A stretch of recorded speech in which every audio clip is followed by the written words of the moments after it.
You see the final score, we track the revenue stream. Welcome to the show that treats the sports world like the multi-billion-dollar business it is. We dissect the ownership deals, the television right battles, the NIL impact, and the media figures driving the entire narrative. From Wall Street to the locker room, we follow the money and the people who control the message. Welcome to Press Row, the business of sports, right here on the Empty the Bench Network. Now, here's your hosts, Callum McClurg and Nick Morgeson.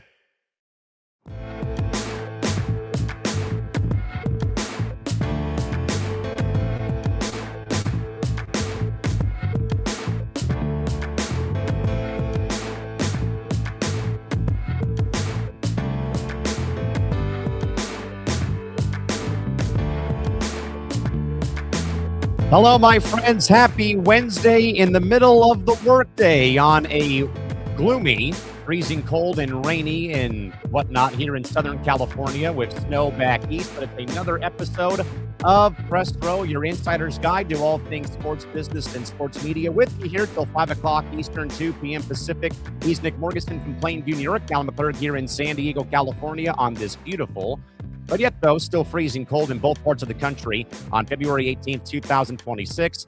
Nick, I kind of like the baseball or sports start time now of the 5 before the hour here on ETB. But great to see you as always, my man. Great. How are we doing today? You know what? We're making it through, even though Twitter wants to be a douche in the process. But we're figuring it out, right? We do what we got to do, and we make do with what we got to do. So that we do. Yeah. You know what? We have an incredible show. Before we get to all that, by the way, make sure you follow us on social media at Press Row ETB across all our social media platforms. As my phone and Slack decide to go off while I'm trying to read. But yes, at Press Row ETB across Twitter, Instagram, and hopefully TikTok at some point. Follow the Empty the Bench Network at ETB Network. Twitter, Instagram, TikTok at ETB Network, and follow our YouTube channel, youtube.com/ETB Network, and make sure you help us grow our watch hours as we continue to do some great things. And throughout this show, you're going to hear some announcements for some new stuff. Unbelievably, still working on new stuff. If you can believe it, folks, yes. And also we have two, and I kid you not, two heavyweights are joining the show today, too, at high noon in about an hour's time. They're household names on ETB, both Tom Albano and Zan Bando from our MMA Outsiders show that you can catch live on Thursday with Zan, Tom, and also our good man, Jack Gold, will be joining us at high noon, 3 o'clock Eastern, to talk all things Ronda Rousey, Gina Carano from Intuit Dome in May.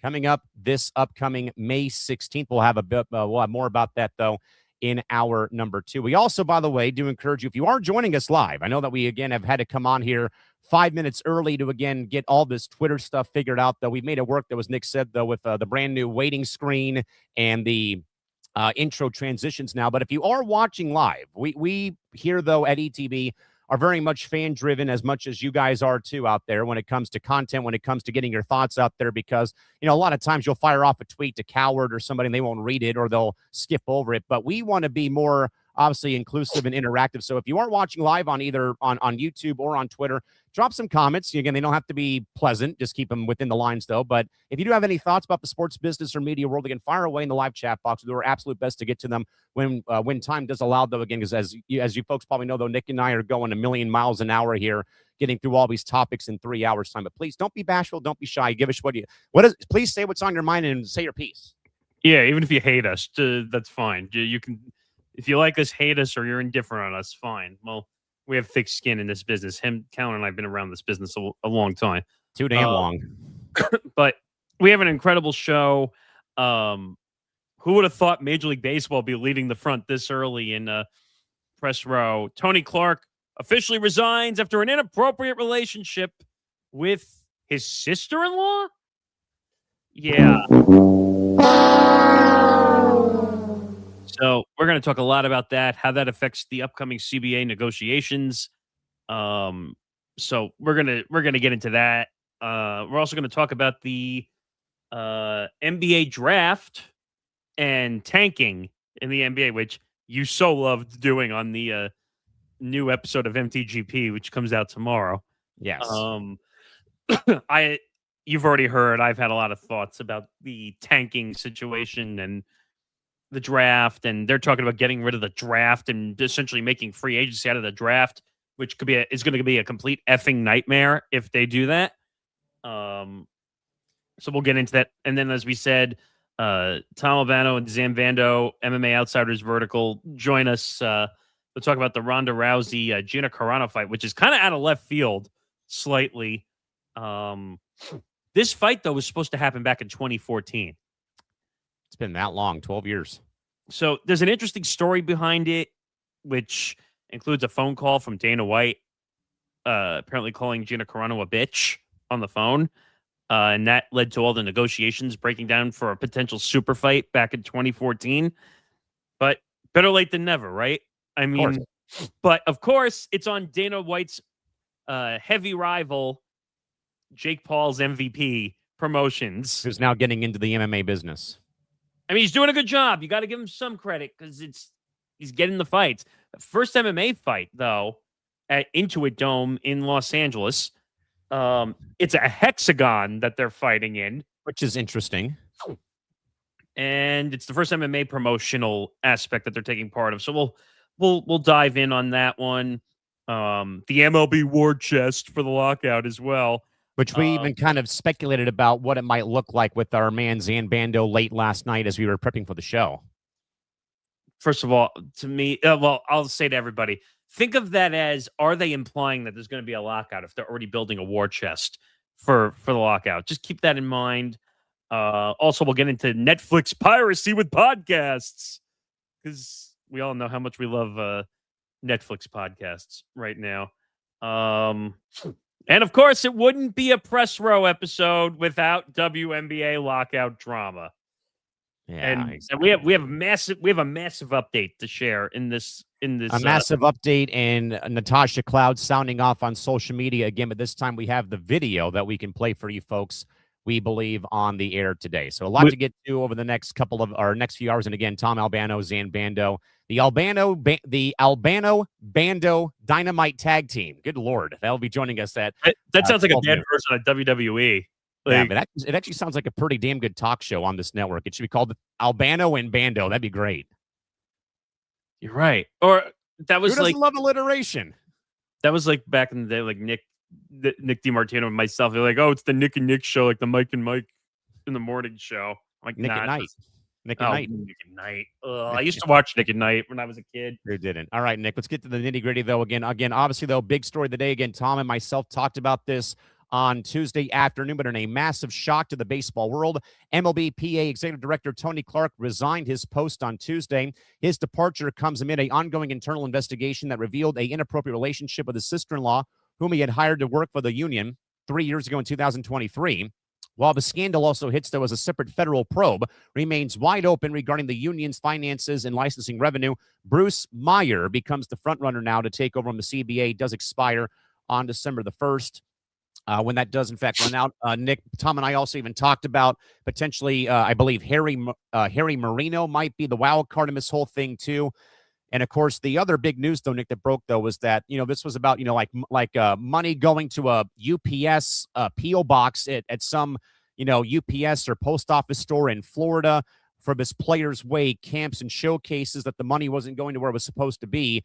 On top of the fact, though, too, Nick, around 8 a.m. your time, 5 a.m. my time, 6 a.m. Mountain Time, the PA normally begins their spring training players meetings, and they were supposed to meet with the Guardians and the Reds, I believe, probably because they share the same complex in Goodyear, Arizona.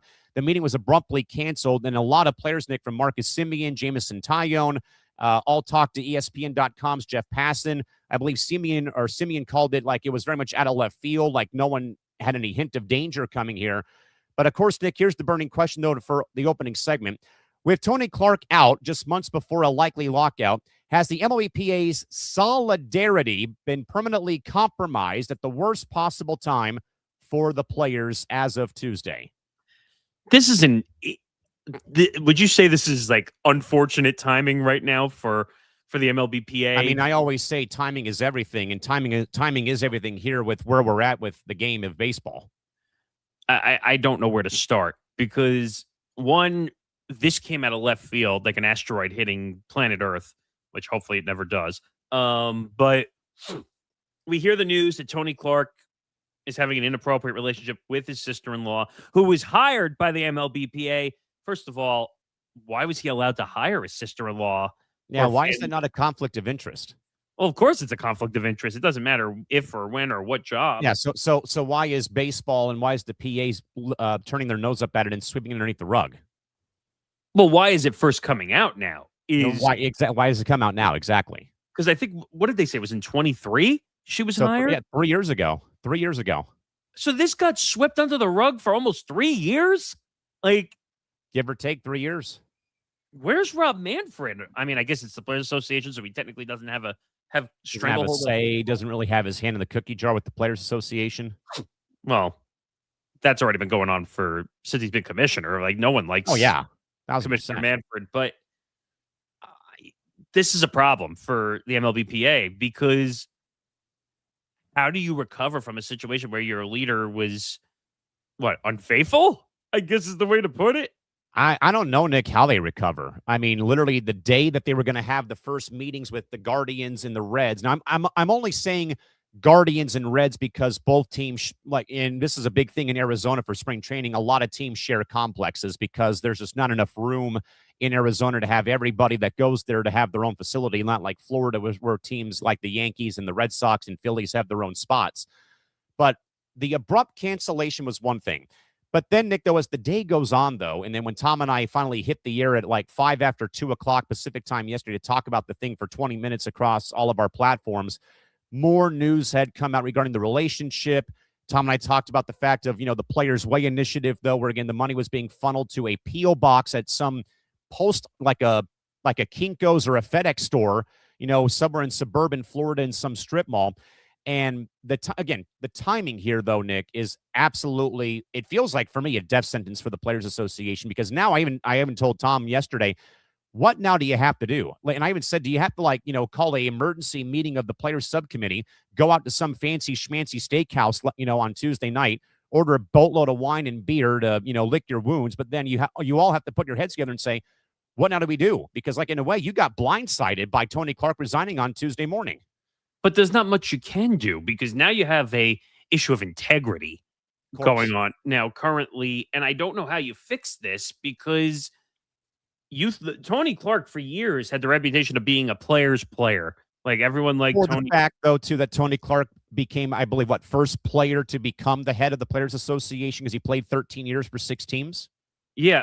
Well, he was always the nice guy of Major League Baseball. But I thought the world doesn't like nice guys. Well, the old saying of nice guys finish last. Are we sure about that? No, I mean, don't step your toes, people. Yeah, but the thing is, and this goes to the point of that you shouldn't judge a book by its cover, but at the same time, you can judge a book by its cover in certain aspects if they're doing inappropriate things behind the scenes. Now, I don't care, sister-in-law, it's still family. That's inappropriate in every shape. Now, was he married? That's a whole different issue. Correct. Which, it's weird that people are hanging their hat on that it was an inappropriate relationship because it is. Because you shouldn't be working with a family member, especially with a high-powered job as the head of the Players Association. But I can speak to that a little bit. Now, this happened, I want to say 6 or 7, maybe 8 years ago. I got asked to fill in for a couple of soccer matches at UC San Diego, not the school I work at. UCSD is, in La Jolla. They're very, now they're a Division I school. At the time, my sister-in-law, much like Tony Clark, but not in the ways that you're thinking, my sister-in-law was working for the university. So I was filling out all the paperwork, just to get onboarded to, work 2 soccer games in the middle of conference play. One question, though, said, do you have family who works or is affiliated with the university? They do that. That's a common question now. Yeah, and it's commonplace now. I'm like, well, she works for the school, but she's not on campus. She works for the auxiliary branch over on Trade Street in Miramar. But and then and it didn't come to fruition. And it didn't come to fruition because I had to go work another event somewhere else and stuff. But that was the first time, though, Nick, I've ever seen that question getting asked, though, about do you have family ties to the organization or the university or the place of work? That's commonplace. Like now, when you fill out any application, like I'm doing to try to find jobs, like they will say, "Do you know anybody?" Because they don't want it to be a biased or a conflict of interest if they pick somebody, even though that's how they hire most people now from within, because it's usually someone they know through family. But this is a bizarro situation that the head of the Players Association is putting the Players Association at risk when it comes to, I don't know, integrity of CBA negotiations, which I think they're up on December 1st, I think, this coming year.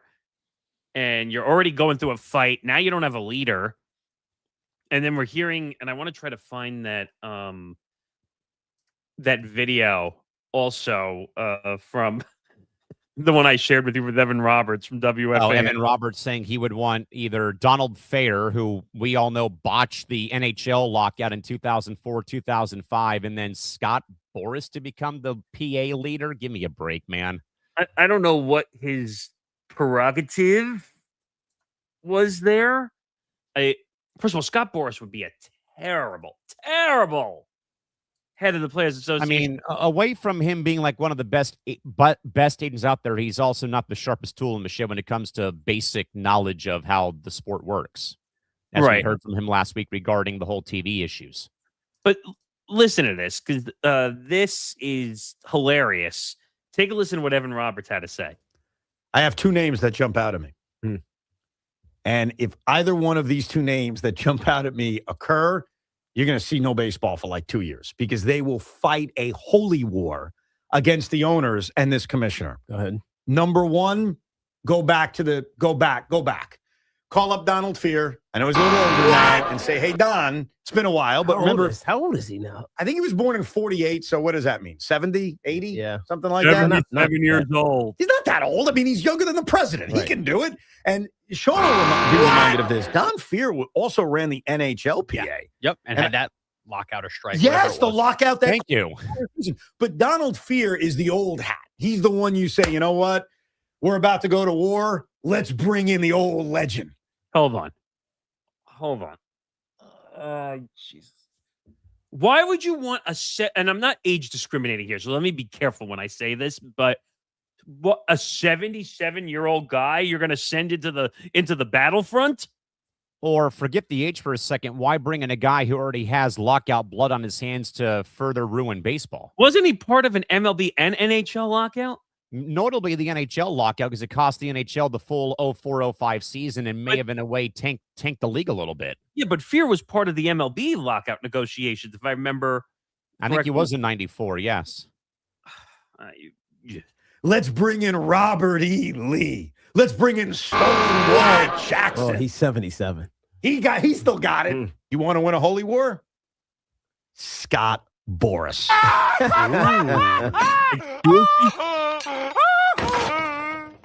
Excuse me, sir. Did you just say Scott Boras, the guy who infiltrates baseball as being the super agent of Major League Baseball?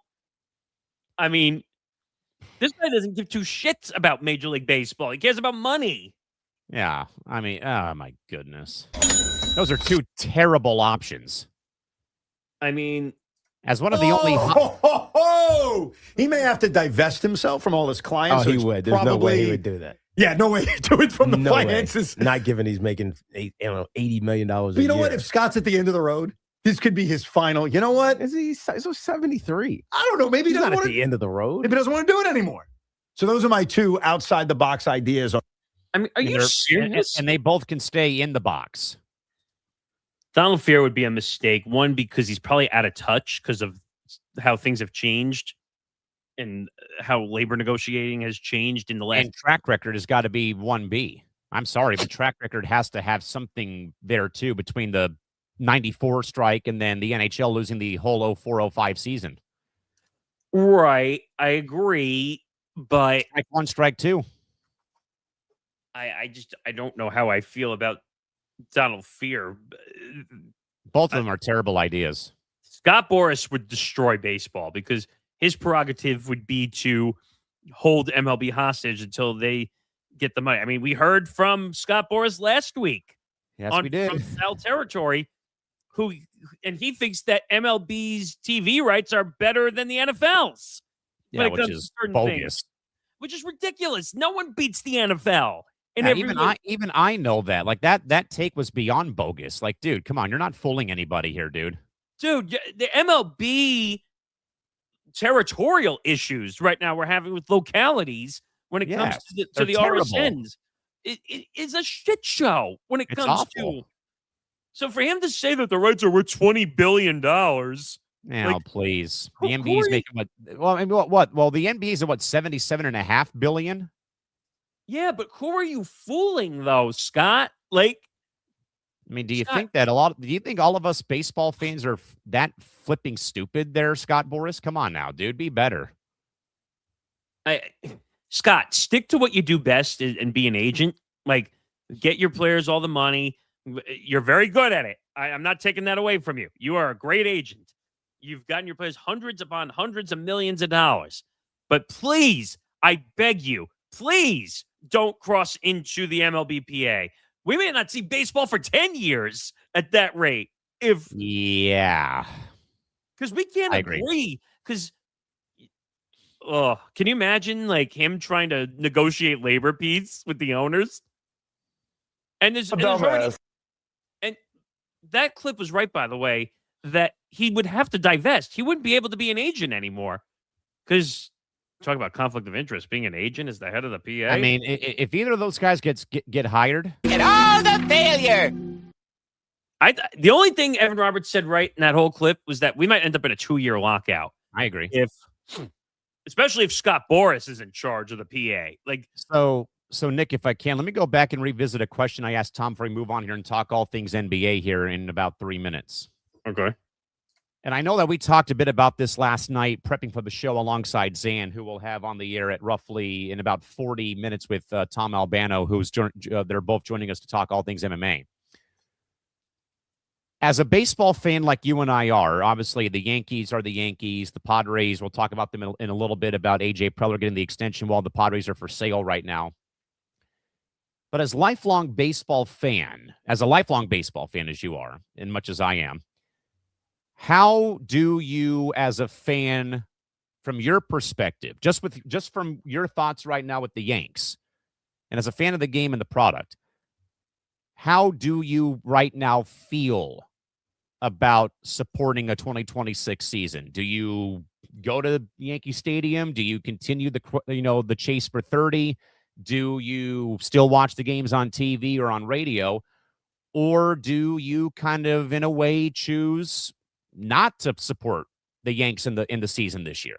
And like, how do you feel right now, if I may ask? When I first started watching sports as a kid, the Yankees was the only thing I watched for years. I was a baseball fan. And that's how it usually starts for a lot of sports fans when they're younger. Right here. You and they're me both. They're baseball fans first. And I was like all over the Yankees. That's all I watched. I watched every single game on the S Network every single day or on My 9. I mean, all the channels. And I'd listen on WFAN. Well, at the time it was, I forgot what it was before WFAN. Oh, 880, CBS 880 before that went off air. I don't know if I can support an MLB season because there's too much politicking going on. Excuse me. When it comes to, are we going to get this? The Dodgers are ruining baseball. They're spending all this money. Well, we're going to put $1 billion in, what's the term again? The war chest. No. What the Dodgers are doing. Luxury tax? No, where they're pushing the money out to the future. Oh, deferred money. Deferred money. Let's defer $1 billion out into the future because we don't need to spend it now. We're just going to circumvent the cap. I mean, Aspiration. yeah, exactly. I don't know. It's tough to support baseball because, again, the product is not as good as it once was either. I feel like that with all the locality issues and all the issues that Rob Manfred has as the commissioner of the sport, who doesn't believe in fun or trying to help make the league more competitive. Why would I, unless I'm a Dodger fan, which I'm not, thank God. Why are you watching baseball this year?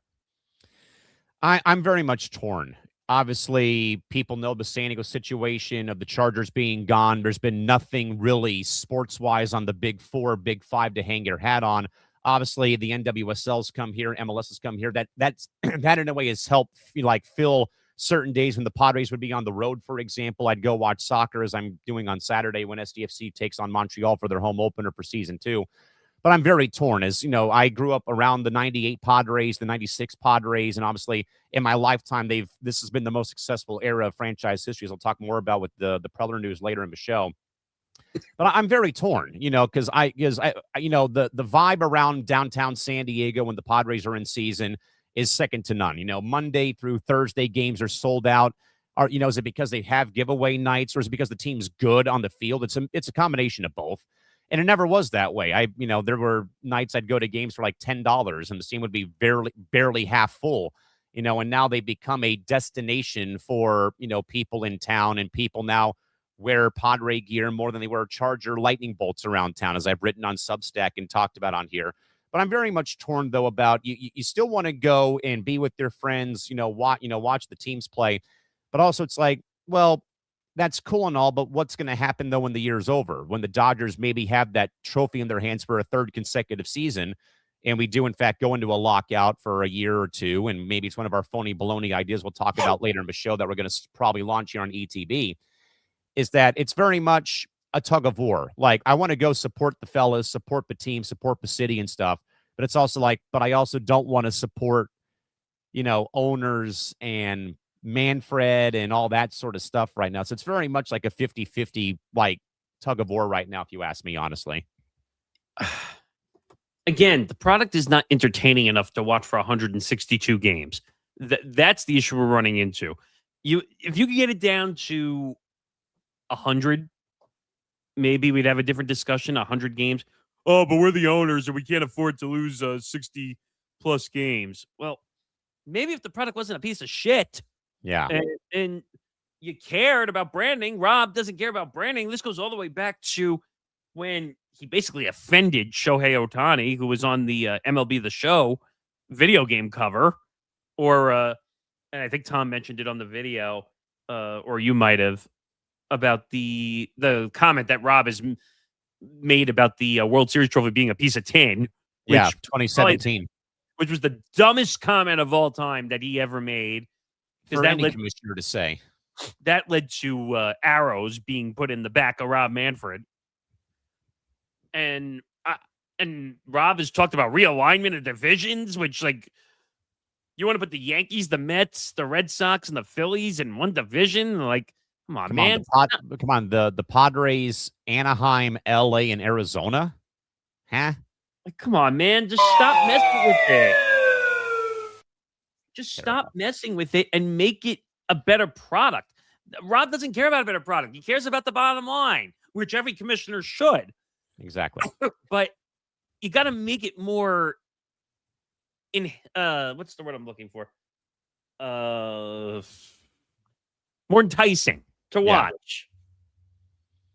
Yeah, teams make things enticing. Again, the Padres do their giveaways usually Monday, Tuesday, Wednesday, Thursday, maybe a couple Fridays where they have $5 beers before the game, and the military Sundays are one thing, and the team's actually good and stuff like that and whatnot. But it's very much like wishy-washy right now at this time. All right, Nick, from all things baseball, all things NBA, we've talked about this throughout the course of the week. But, of course, Adam Silver and his advisors are now reportedly seriously considering abolishing the NBA rookie draft. The proposal would turn incoming rookies into NBA free agents, allowing them to sign with any team. This radical shift is being floated as the only nuclear option to stop teams from tanking. Nick, if rookies become free agents, doesn't this simply allow the destination franchises like the Lakers, Clippers, Heat, Celtics, and Sixers and Knicks to basically scoop up every generational talent, effectively ending parity for small market franchises across the NBA like Utah and Sacramento? Duh. Yeah. 100,000,000,000% here. Like, you can't take the draft away. Okay. Otherwise, you're going to have what they call top loading in a league where basically the Knicks, the Nets, the Lakers, the Clippers, Celtics, Sixers. like anyone that has a star, you can include in there too. OKC, San Antonio, Houston. right? And we're not even at half the league yet when we mention all these teams. Basically, what Adam Silver is saying is, let's just start free agency by the time these guys who had NIL deals in college are finished, and just go sign wherever you want. And I'm like, number one, that's a disaster because everyone's just going to go sign with the big teams. Now, not every big team is going to want every player out of the draft. So you're going to get some fallout slightly when it comes to certain things. So you're going to get the surplus of guys that are going to end up in the second level if that's what happens. But it shouldn't be that way. So you have two problems, okay? One is tanking, okay, where teams are just losing on purpose. In case people are tuning in for the first time and don't know this whole thing of tanking, basically, if you're a bad team and you have a bad record, you're just going to lose games so you could get higher up in the draft board, so you could get into the top 5 or try to get that number 1 overall pick. And you improve your your odds for the draft lottery too if you keep losing. But that's another, and I'm glad you brought that up too. They need to change that, okay? Where, and I want to look up how the and we'll talk about the tanking tax too here in our next segment. But I just want to look at lottery odds for. I think the team with the worst record gets a 25% chance, and the other teams are at 14.5. I think.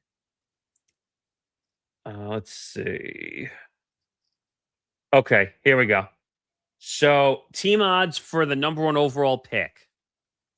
So team 1 through team 3, 14%. So the top 3 teams have 14% chance. Sheesh. The Wow. 3 worst records have the same chance, which that's ridiculous, by the way. I still think the worst record has to have a higher percentage of the odds. Because the weird thing is, so then it drops. So after team 3, then for team 4 is 12.5. Team 5 is 10.5.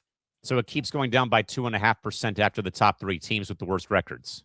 Well, no, then team 6 goes to 9% from 10.5.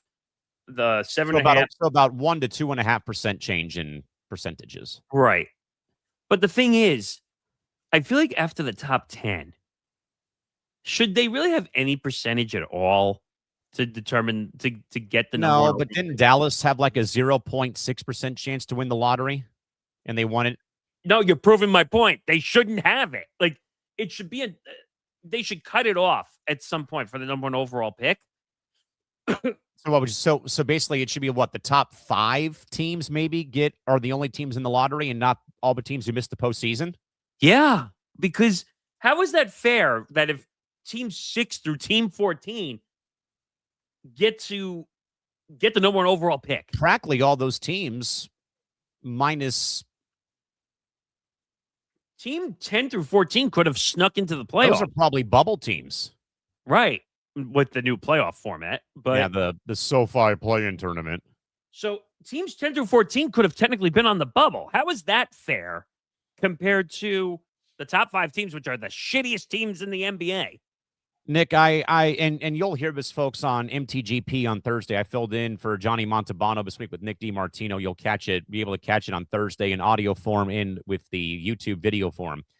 Is my philosophy, and we said this too on the lounge on Monday with me, Morgeson, and Tom Albano, who again is going to join us at the top of the hour with Zan Bando, is if again you take the match and you burn down the house of the NBA draft, there still needs to be a system in place though where there is a draft order of some type, but it's like a free agency order Maybe you do a lottery with the three worst teams to determine, 1, 2, 3, 4, 5. But the worst team gets, I don't know, a 24-hour, 48-hour maximum window to negotiate with whatever player in the draft on the draft board they would like. And if they don't sign them within a day or two, then team 2 goes, team 3 goes, team 4. Now, I know that would be like very much a long process, to be able to fulfill this out, though. But that right there, I think, Nick, could be your entire offseason when it comes to the both, not just regular free agency, but this de facto rookie free agency class, maybe. And I don't know if that would work out, though. But if you dismantle the NBA draft, you're setting yourself up for a lot of failure. Well, like I said, you're going to be top loaded because Yes. all the major teams are going to get access because they have more money than the lower teams. Now, there is draft slots, so you can only pay, I think, a certain amount of money to that too, and like say like the Lakers, for example, make a deep run in the postseason. They finish like 25th. They have to wait till pick number 25 to actually sign a player. So they couldn't jump, they couldn't jump the board to go and sign, some big stud out of whatever college is owning the game right now. But the thing is, even if, let's say, you remove the draft process, but you still have like the draft slotting, like you can only pay them a certain. That's actually worse because even if you all pay the same money, if it's all competitive, you can all pay the same amount of money. They're going to go to the bigger situation. Correct. New York, LA, wherever. So there's no 100% proof way to fix this. Removing the draft is not going to fix it because all the players are just going to go to the top teams. But I heard you guys, and you're going to hear this on Thursday. Like, you guys were trying to say that tanking was not as much of an issue. You thought there was other stuff that was an issue, including the draft and all that stuff. I actually disagree. I think tanking and draft go together because tanking directly affects how you end up in the draft. So if you can't control the tanking situation, you can't fix the draft situation, whether you're going to keep it or not in that scenario. And both systems are broken. I mean, everything's broken. Everything's on fire. We threw out his name, all that sort of stuff. But yeah, I mean, but again, I don't know what the proper system would look like in a way where does it become like a damn auction or a bidding war, basically for. Can we do a fantasy auction draft where like I sat through one of those once. I'm like, what the hell did I get myself into? It's literally a bidding system. You put in whatever you want, but it makes you more strategic, which might be a good thing for NBA teams because then they have to say, okay, this is what I have. And if I want to spend more on this player, I can do that. But then it leaves me less on the back money on the table. Exactly. That'll never happen. But killing the draft, I don't think is the answer because. No, and I think, Nick, I think the only league, and it didn't come to me on MTGP, but I think the only league I know that did abolish their college draft was the National Women's Soccer League. I don't know what that format looks like. I'll look it up here, though, but I don't think any league, though, Nick, could do away with the draft, to be very frank, and I think it'd be dumb if they did. The only one that the draft doesn't really matter to is Major League Baseball because like most of the that is done in free agency. In baseball, it takes longer to get to the show as opposed to basketball, hockey, football, you name it. For every other sport, you're up there already. Like you make it direct to league by the time that happens. But I don't know. Like some methods I heard, and I actually like some of them. If you dock the pick, if you catch someone tanking, you just say, oh, you see how hard you were trying to tank to get to that pick? Well, sorry, I'm taking that away from you. Can you imagine if that was a rule that if you get caught tanking, that you get docked your draft pick and then you can't do anything? So, Nick, this is actually, so I did look it up, though. So 2 years ago, the National Women's Soccer League made history. They became the first major pro sports league, men's or women's athletics, in the U.S. to completely abolish its entry draft. The move was made, though, as part of a new CBA landmark deal that runs through 2030. The reason or the primary driver for this change was player agency. For many years, the NWSLPA argued that the draft was a antiqued model that treated athletes like property rather than professionals, a la Curt Flood with baseball. Under the old system, players had no say in where they lived or worked. This often led to top talent choosing to play in Europe, where drafts don't exist, rather than entering the NWSL. Soccer is a very much global sport, as we all know. By removing the draft, the NWSL aligned better with FIFA standards and the European model, making it more attractive to international stars, while the league agreed that it changed 2 years before the CBA ran out to ensure long-term stability and to avoid potential legal challenges regarding restraint of trade. So with that, how now does the system work? So with the draft gone, the league has transitioned to a free agency model for all incoming players, including those who are college prospects. College players are now considered unrestricted free agents, as this would be the case with the NBA. As soon as they graduate or they exhaust their eligibility, they can do one of three things: communicate with any of the 14-plus teams in the league, compare offers, facilities, and coaching styles, and sign a contract with the team of their choice.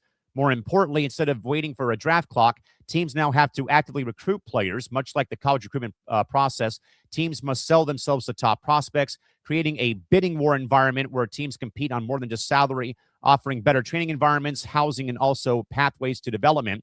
And thirdly, financial guardrails to stop wealthy teams from hoarding all the top talent, maintaining parity in the league. The league does also have the hard salary cap method.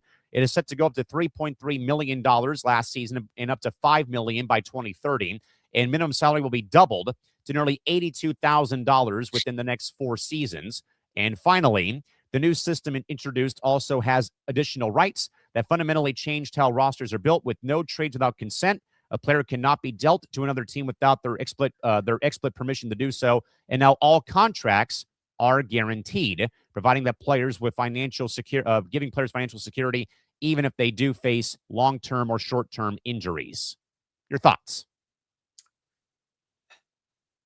It's not bad in theory, removing the draft, because then maybe they can come up with a system based on who's the worst team and who's the best team. When it comes in that scenario.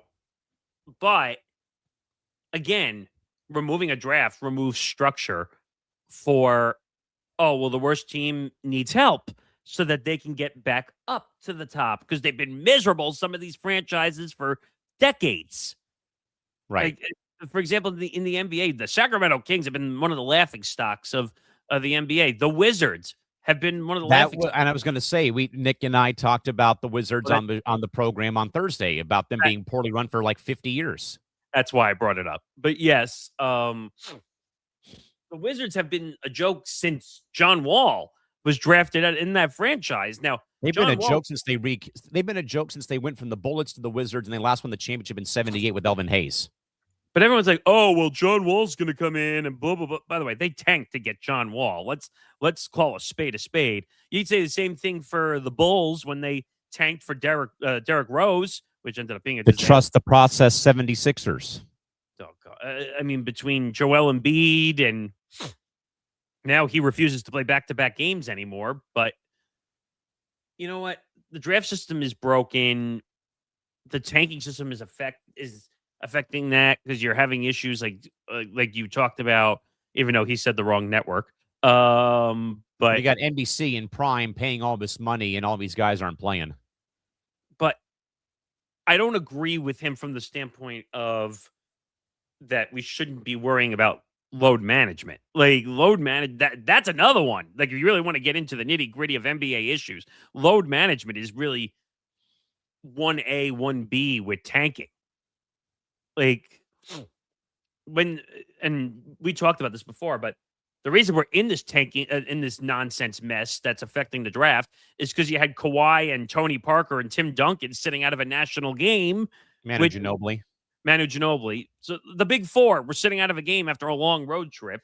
And we're only making a big deal out of it, Nick, as well, because as you went off, though, in a good way on Monday, for the simple fact that the Jazz and Pacers both get fined either $100K or $500,000 for either pulling players out in the fourth quarter or not having certain guys playing. To your point, though, the Jazz won the game. As your boy Herm Edwards would say with the Jets, you play to win the game. They won the damn game. And as I said, though, on MTGP, they still got that damn fine, though, in the mail the following night or day. Well, my issue more, besides that, is fines don't come out until after a game. Exactly.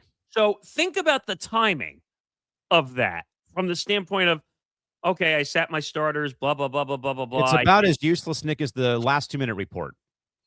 Oh, the L2M report. Well, Yes, my your favorite thing in the world. But Ryan Smith, who is, I think he's also the owner of the Mammoth, right? Yes. Have they made it into the hockey in the NHL yet or no? Yeah, they've been in since last season. Okay. Because I don't see them anywhere. Oh, they're also on a Olympic break right now too. Well, no. But I'm saying I haven't heard much about them. So this was the Jazz owner's tweet after that whole incident happened. Agree to disagree. Also, we won the game in Miami and got fined. That makes sense? No, it doesn't make sense. No. Now, I guess what Adam Silver and the commissioner's office is going to say, well, it's the player participation policy. And Who cares? first of all, that policy is bogus, in my opinion, the player participation policy. If you have a legitimate reason to sit out, whether it's, I don't think fatigue should count as a reason of sitting out. That's another thing that I said on the lounge on Saturday and Monday. I said, because Nick was saying, and I think he said at MTGP too, that I have no problem with people resting and load managing. What are you talking about, Nick? I said, these guys get paid $40-50 million.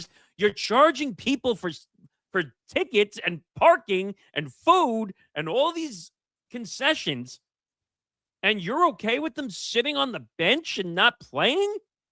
So, I mean, and I think I kind of try to make the counterpoint though. Like, I mean, if they sit for home games, that's fine because the home fans see them, 41 times a year though. But if you go on the road to a non-conference, non-division opponent and they don't play, that's where the line in the sand's getting crossed.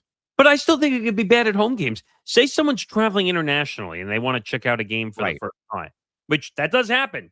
NBA is a very international fan base now. It is. And say, oh, I really wanted to go check out Steph Curry, or I wanted to go check out Kevin Durant or LeBron James or any big star. And they're not playing that night because the team felt it was in their best interest, not the fans, not the integrity of the game, but their own selfishness, that they're going to sit out of the game. I'm tired of hearing, because Nick also said that, oh, the game is faster and the possessions are longer. What does that have to do with load? Bigger, stronger, faster, yeah. Yeah, but what does that have to do with anything? Nothing. If I, as a fan, guys getting paid $50 or $60 million, you better get your freaking ass out on that court and play 82 games. I don't want to hear it. Unless you're legitimately injured and you can't move, then I don't want to hear it. Load management is the worst thing for the NBA when it comes to seeing the stars. You want to know why sometimes they have an issue? Because their biggest stars are not out there. And it robs fans, as you were saying, of seeing these guys play and seeing the best in the NBA, the best in the basketball world play their game. Right. So I'm frustrated from a standpoint of, and that's why I won't go to as many NBA games, because how do I know the freaking stars are going to start? And that went to a point too on that I'll bring up on Thursdays. I went to watch the Clippers play Philadelphia roughly 2 weeks ago and to check out Intuit Dome. I'm like, okay, well, they're playing Philly, so Embiid better be out there. Maxey better be out there. Edgecombe better be out there. Kawhi better be out there, for God's sakes. He's a SDSU alum, and I obviously watched him play when he was here playing for Steve Fisher. And then that was also the undercurrent of the whole, okay, Harden's not playing. It's a little weird. And then literally at halftime, breaking news from Shams, the Clippers are trying to trade Harden to the Cavaliers for Darius Garland. Which they did, by the way. They ended up doing the following day, but yes. By the way, James Harden has moved how many freaking times now? I mean, OKC, Houston, Philly, the Nets, Brooklyn, LA, Cleveland, 6 times. I mean, Kevin, and I find it funny that Harden and Durant don't like each other, but they're doing the same thing as they move from team to team, and they don't fit wherever they go. Watch, the Rockets are gonna flame out, and then he's gonna go blame the Rockets and go ask for a trade. Exactly. Again, I mean, there's so many issues right now with the NBA, and including this stupid thing with Kevin Durant and the alleged burner accounts too. Did you see that? That whole thing story? is weird too. So apparently someone found his burner account Finally. It's been out there forever. And they're just now finding it. I wonder who squealed on him, though, right? Like, Yeah, who's the whistleblower? the NBA has a lot of problems. The list is the draft, tanking, All-Star weekend.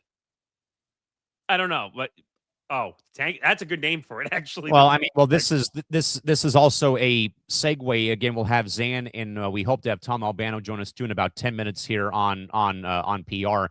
But Nick, also in wake of the tanking issues, ESPN NBA analyst Bobby Marks reported that at least one unnamed NBA team is willing to pay whatever fines come down from the NBA front office in order to secure a top pick in the upcoming draft.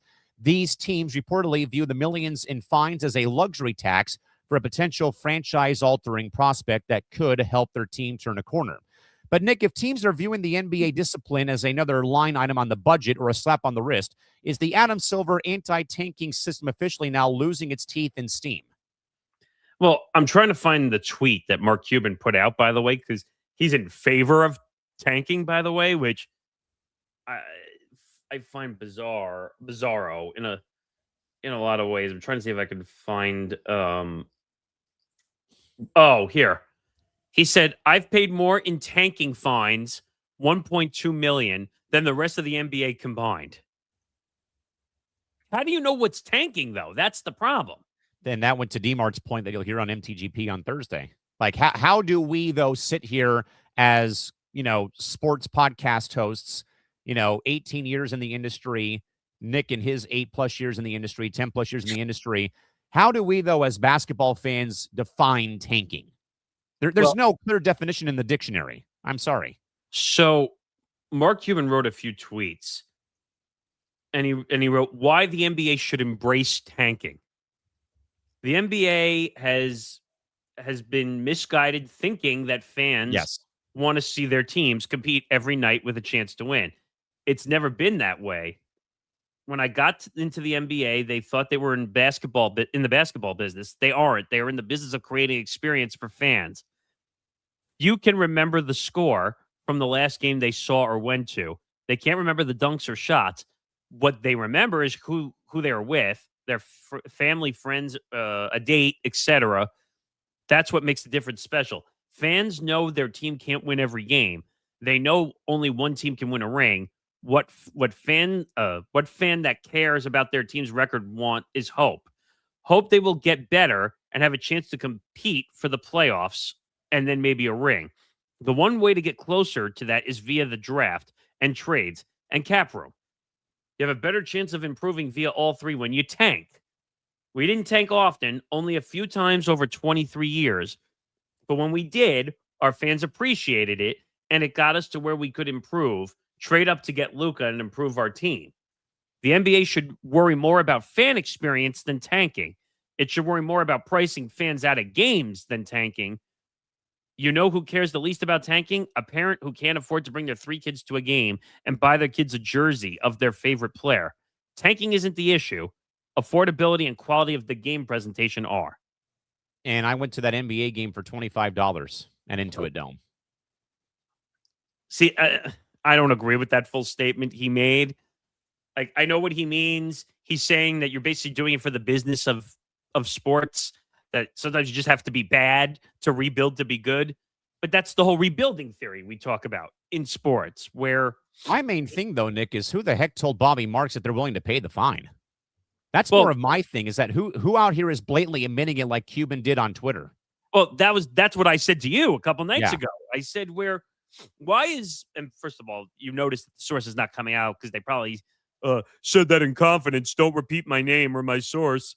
If I'm the NBA and I'm Adam Silver, you're snuffing this out one way or another, come hell or high water. Yeah, I would.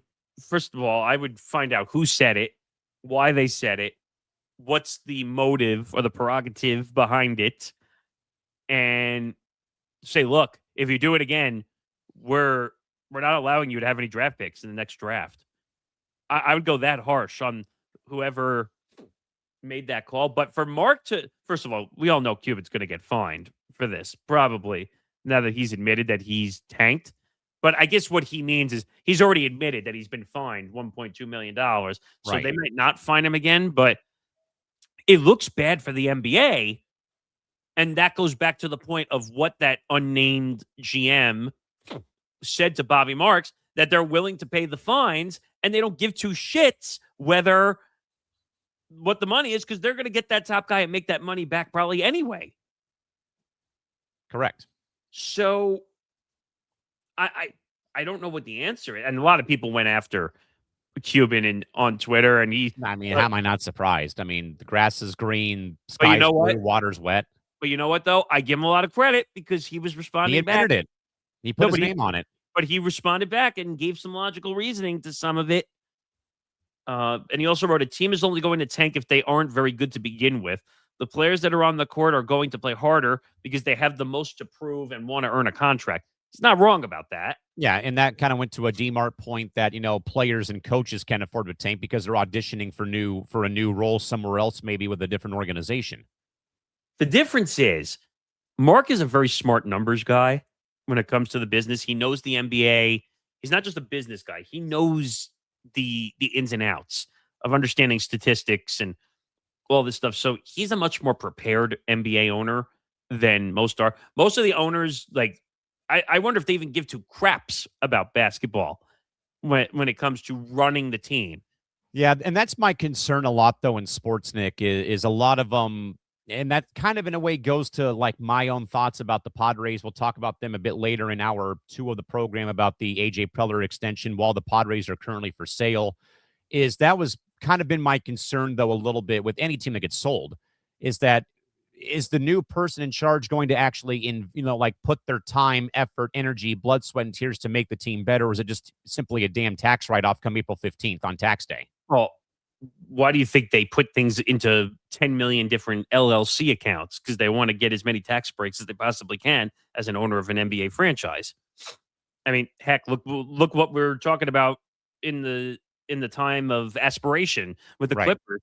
How we found out there was like 5 or 6 shell companies they were using to hide the money for Kawhi Leonard, which is now being snuffed out. And apparently the NBA allegedly was getting a price check into that money, or his uncle was being paid under the table to. What else is new with that?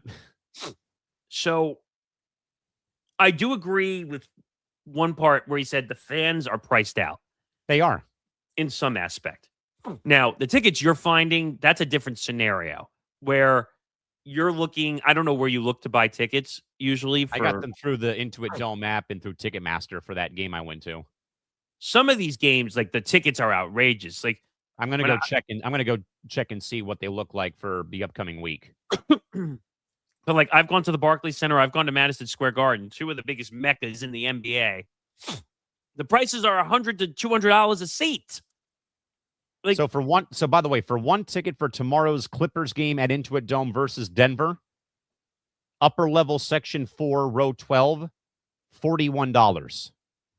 That's a lot for an upper deck seat. No? Lakers Clippers on Friday at crypto.com arena. 154 for the club level. So that's not an average seat though. Clippers Magic on Sunday for a James Harden bobblehead giveaway, though he's no longer with the franchise. $30 for the upper level. That's not terrible. I mean, But now let's go from the Clippers and let's go to the Lakers. right.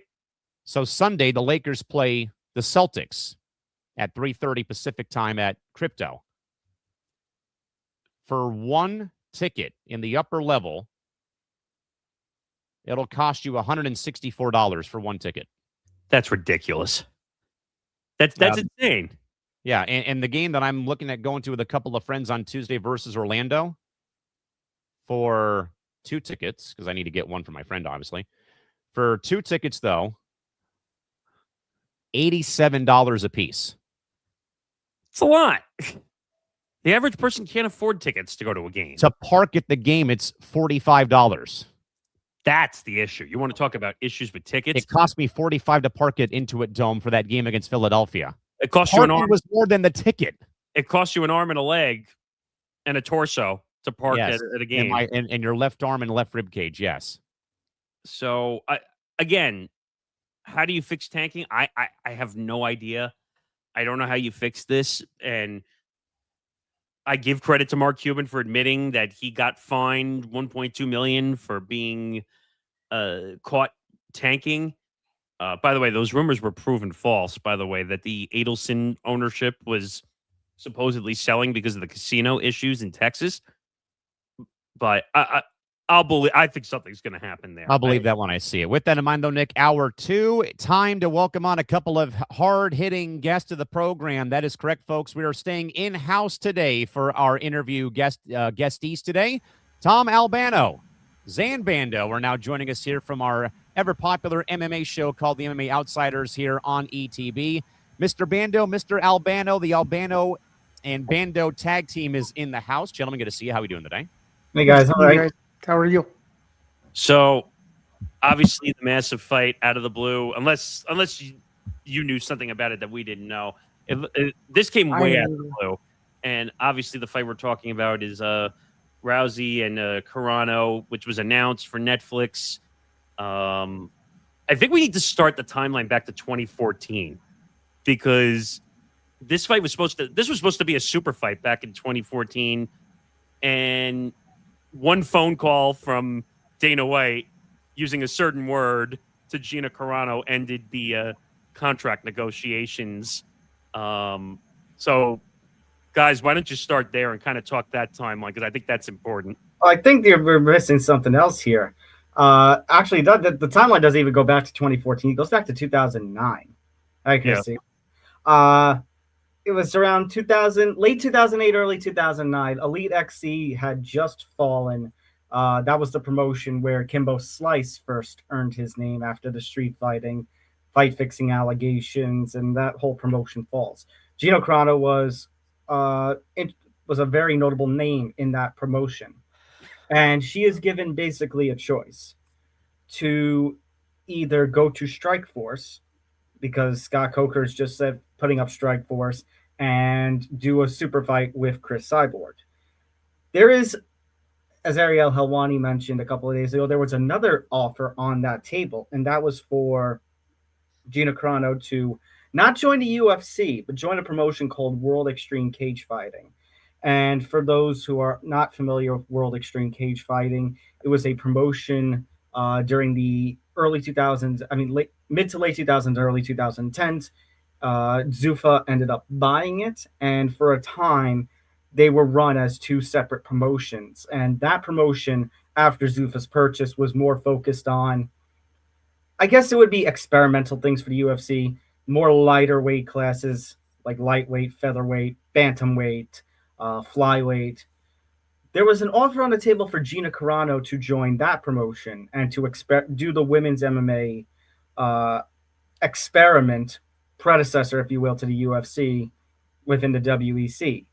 Now she ends up taking the fight with Chris Cyborg, and there was no blame on her for doing that. That was the choice, but ends up getting knocked out in the first round, and that's basically the end of her MMA career.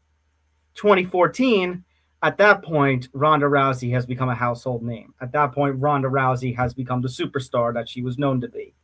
And phone call comes in about the Gina Carano and Dana White and the Fertittas have a little discussion about potentially doing Carano versus Rousey, because while Carano had been out of action for about 5 years at that point, she was still the one of, if not the biggest name outside of Ronda Rousey in the world of women's MMA.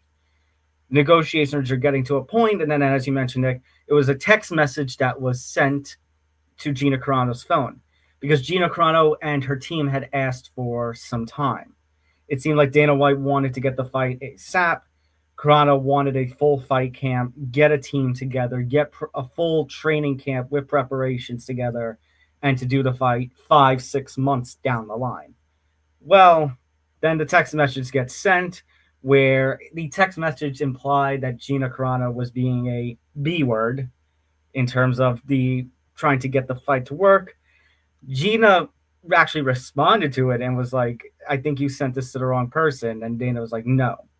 which Dana White apologized for 3 years later. But at that point, the book was Damage had shut. already been done. Yep. Wow.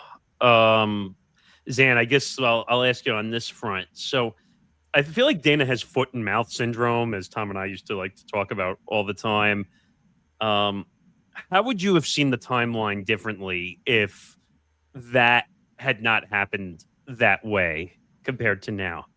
I think it would still be considered, had that fight happened in 2014, I still think people would be talking about it as the biggest fight to ever take place in the history of women's MMA. That's what I think. I think it would have been one of those fights where people remembered where they were when they saw it. They would have remembered the build up to it. They would have remembered what happened during the fight. They would have remembered what happened after the fight.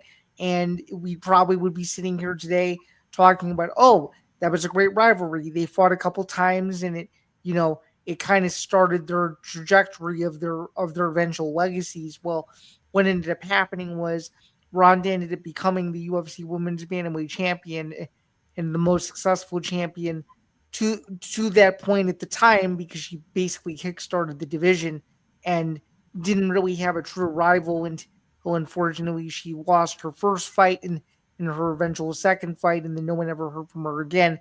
I can almost guarantee you that her career could have gone a little bit differently had the fight took place. Is it awkward that the fight is taking place now?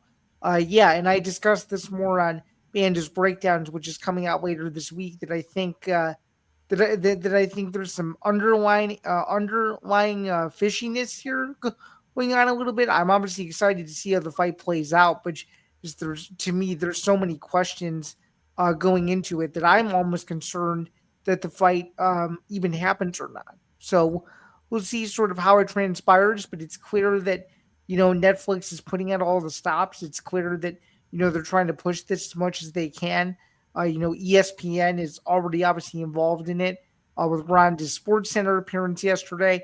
And, a lot of people are now debating as to whether it's going to be the most watched MMA fight of the year on the heels of a UFC White House card that doesn't still have an official main event announced. So I think there's a lot of questions overall surrounding the fight. And I think it's cool to take a 10,000-foot view, because it's not only a blast from the past, but they're doing so in such a media era where everything is so instant now and everything is so readily accessible, to where if this fight happened 10, 13, 15 years ago, it would have been a pay-per-view that you would have had to spend $85 for. Now you can just pull it up with your Netflix subscription and it's no big deal. It's very, very fascinating to kind of take a look at it from a big picture standpoint. With that, guys, Christy Wilson wrote in, though, and I can kind of test this a little bit, though. Gina Carano was making a name for herself, if she's correct. Obviously, I know a bit more probably of her 2-season run on The Mandalorian on Disney Plus before she was canned for COVID-19 vaccination theories and not getting vaxxed, pulling an Aaron Rodgers essentially with how it went, though. And she obviously had to file a lawsuit and had to also settle out of court with that. And she was also in Fast and Furious. I think a lot of people, though, too, might remember her being on the revive of American Gladiators at one point on NBC back in the early 2000s and late 2000s. She also was a 7-episode trainer for a Oxygen reality series called Fight Girls, where they literally would take Americans and send them over to Thailand to go and do Muay Thai boxing and plus video games. So, I mean, she already kind of had a good little cushy job away from that. Until the COVID stuff happened with the Disney studios. But, Tom, it's been practically a decade for Rousey and 17 now for Gina. So 27 combined years that both these ladies have been away from the cage. Yep. Obviously, we had Ronda with the WWE stint and what happened there. Obviously, Gina's been away for 17 years. But, Tom, in your eyes, though, is this a legitimate competitive matchup of two pretty much washed veteran fighters, or more of the spectacle that Netflix wants, designed to capture nostalgia rather than actually watching these two fighters in their prime? I think it's a mix of both. And I think it's the question, you're focusing on the Netflix. The question is, I think these questions should more surround Jake Paul, MVP Promotions, because technically they are the promoter. And obviously MVP Promotions and Jake Paul. Don't worry. I was going to ask that. I was going to ask that to Zan in a few minutes. Okay. Sure thing. Okay, but I think him and I are going to have a similar kind of answer because Netflix and MVP are kind of together on this. It is a big partnership. They're a partnership. They are. Correct. And I think, for the sake of their first dive into mixed martial arts, you do need to have maybe a little bit of the big name, especially if they want to be on the level that they're looking to be. They're looking to be on the level, we think, of the UFC, PFL, along those lines. I guess my question is going to be just a matter of, and we've talked about this a number of times, when you're talking about the ideas in the past of pay-per-view, like Nick, when we were talking about classic UFC cards or with May Mac, what is your undercard? You're not just doing this for, Ronda Rousey and Gina Carano are going to be your names, but you also need to be promoting the future and what you can provide that is different from the UFC. The UFC claims that they don't like to do spectacle, but we have seen in the past them dip their toes into the spectacle realm. But to their point also, if MVP promotions in MMA is going to be a thing, they need to sign MMA fighters, and they need to. They not just need to sign MMA fighters. They need to at least make a push or a pull rather to sign veteran fighters that people have heard of. But that's going to be my question, because who is available? There are a lot of fighters right now that are tied up to either the UFC, to PFL. I guess you can say one championship, even though that their stint with MMA is basically, as far as I'm concerned, done at this point. So who is available for you to take on for MVP promotions rather to take on is going to be the question. Yeah, but to say they're not doing spectacle, I mean, we can go all the way back to Floyd and Connor if you really want to talk about spectacle. Mm-hmm. I mean, and they picked the perfect arena from a spectacle of it being Intuit Dome in Inglewood, who just had the NBA All-Star game. Well, that's because that's their first time doing an event there. This is the first time that MVP is doing their first MMA promotion in a hexagon, trying to figure that one out. Well, they can't do the octagon because that's copyrighted. Is it actually copyrighted? I didn't know. Nope. I thought that was just no. What? You can an MMA promotion cannot use because the UFC is copyrighted. Wow. I learned something. I guess the question I have is for either. Is this coincidence, you think, that it's MVP promotion, it's Jake Paul versus Dana White, the whole pop-up circumstance, or did Ronda want nothing to do with Dana? Was that ever a conversation for this to be UFC? Okay, so I guess this goes back to Zen. This goes back to something that I said in our group chat a little while ago, not a little while ago, but like yesterday. The idea that, Gina Carano and Dana obviously had their history. They're things are a little more neutral than they were, but of course, the B word comments, ruined everything. Jake and Dana, if we're talking about Logan Paul and Dana White, they like one another. If we're talking about Jake Paul and Dana White, they're bitter, like each other. No, bitter bad blood. The thing that makes it interesting is that, and Ariel Helwani talked about this a couple of days ago too in his report. The bond between Ronda Rousey and Dana White, as far as everyone knows, is still fine. Extremely public and very well centered for the most part. I would say. Mm-hmm. I think it's just a matter of UFC, forward-thinking UFC doesn't want to focus on this kind of fight. And as I said earlier, when you're talking about trying to make a splash in the MMA world and you're talking about being on Netflix and you're trying to talk about to appeal to the masses, especially in a day and age where everyone has, or mostly everyone has Netflix, Amazon Prime, Paramount, you want the name value there at the top of the card. And Ronda Rousey and Gina Carano are two names, as much as they haven't fought in a decade plus each, that are available right now. But is it mostly for name and not for skill? Oh yeah. Absolutely. Absolutely. Netflix would not be putting this fight on if the names weren't recognizable enough. There's no way. No offense to these two, because I absolutely love these two. I don't know if Netflix is going to go for something like a Shane Burgos versus Jeremy Stevens as your MVP Promotions MMA 1 main event versus something like Ronda Rousey, Gina Carano. Or what about a McGregor Poirier like chapter 50, for example? That would be funny, that's for sure. Well, until Conor gets out of his UFC contract, that's not happening. That's a whole other issue in itself. So yeah, I mean, good. I mean, so Zan, I was going to pose that question because Tom kind of was going down the rabbit hole, but with MVP behind the card though, at Intuit Dome on May 16th, is the influencer model of promotion officially the new home for legends like Carano and Rousey? 100%. I mean, or are they seeking like one last massive payday outside of this pay structure from UFC? Because I know that you guys talk a lot about how the pay structure in UFC is god awful and atrocious. No, this is 100% an influencer driven decision. This again, as I alluded to a minute ago, this would not be happening if it wasn't for the names on the front of the poster or the names in the lead of the video, if you will. This is clearly to me a nostalgia play to where if you're an MMA consumer of a certain age, you remember when these two were in their prime, and it's also like, okay, this is a fight that people wanted to see for a long time.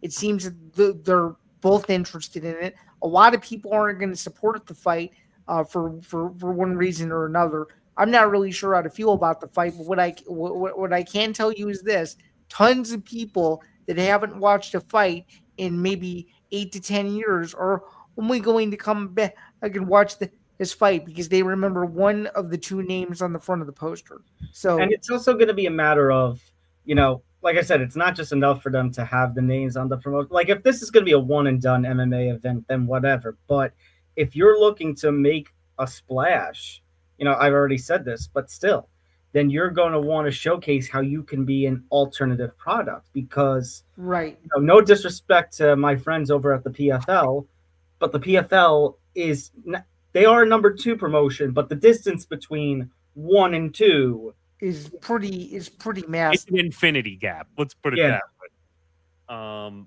I guess the one thing is, because you said whether this could be a one or done, is this truly a one or done? Or I guess maybe to go back and ask something first. For sure. Why for Ronda? I guess is the question I have. Why now? Fair. Why Fair. come back? She doesn't need money. I think she's well off. It's not like, is this a pride thing? What is this? You want me to go first, or do you want to go first? Go ahead. You go first. So I think, and this is something I don't know if this has ever been spoken about, so I'm just going to say this. I think it took her a long time to get over losing to Nunes in the way that she did, and she didn't handle it well, especially with the whole Ellen situation and all that.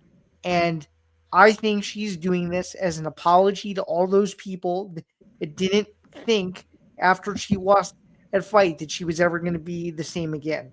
So now this is not only a validation for all of those people, it's a validation for her that if this is truly her final fight, she can go out on top and rewrite a horrible wrong that happened nearly 10 years ago in Las Vegas and do so in a city that she knows very well, considering that it's the same city in which she won her UFC bantamweight title all those years ago, almost like a full circle type moment. So, I mean, the one thing that bothered me after that fight, and I remember it still to this day, the way she acted in the media afterwards, admitting that she didn't lose the fight, which I thought was kind of ridiculous, by the way. Actually, on that note, just to point out a comment, even Christy is mentioning that she even hated losing on the WWE stage, and that's a scripted environment. Right, and I totally get that because she's a competitor, a very aggressive competitor. But I don't know, I didn't like the way she handled the media afterwards, and I think people attacked her, if I remember correctly, after an interview she gave, saying that she made excuses for why she lost the fight. She was going through something. Well, physical. Here's one question that I have about this fight. It's just making my eyebrow raise and has made it raise since a couple of days ago. All these interviews that she's done over the last decade and the books that she writes, where she talks about the number of concussions that she's had since her Olympic judo days. Yes. And they're gonna which were over 15 years ago. Yeah. I mean, it's over 15 years ago, but still the number that she ended up getting. and the California State Athletic Commission is going to clear her for full-fledged MMA. There's something up about that. Now, we've heard of corruption and stuff behind the scenes in promotions or any sport before, so I'm not saying that's what it is. I'm just saying, but they want this fight bad. I mean, we've seen Dana White push fights through sanctioning to get if he wanted them that We've bad. seen Dana White literally lift the whole event and moved it to another state. That's John my point. Jones. No, exactly right. That's my point. And think about it. Didn't they have to go through an arm and a leg just to get the McGregor-Mayweather fight off the ground for sanctioning and all that stuff, or no? Not really. I mean, once they made those negotiations finalized, it was pretty clear where that fight was going to be, I think. Nick, that was more Dana White and Steven Espinoza being hard asses with one another. Well, but they still had, because it wasn't a direct MMA, it was a cross. So didn't they have to have... And there's one thing that Dana White hates, it's doing cross promotion. I mean... So he insisted, just to give you guys a little bit of an inside baseball reference, he insisted that Showtime do the production for the event, and that's what they agreed upon.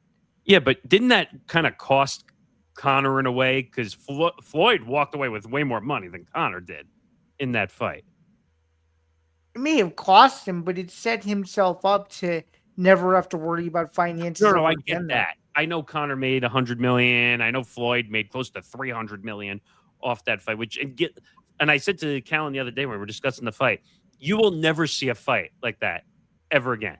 Oh, hell ever. no. Right? That'll never happen again. You're never going to see a crossover like that, right? I don't think so. Tom, what do you think? I don't think so.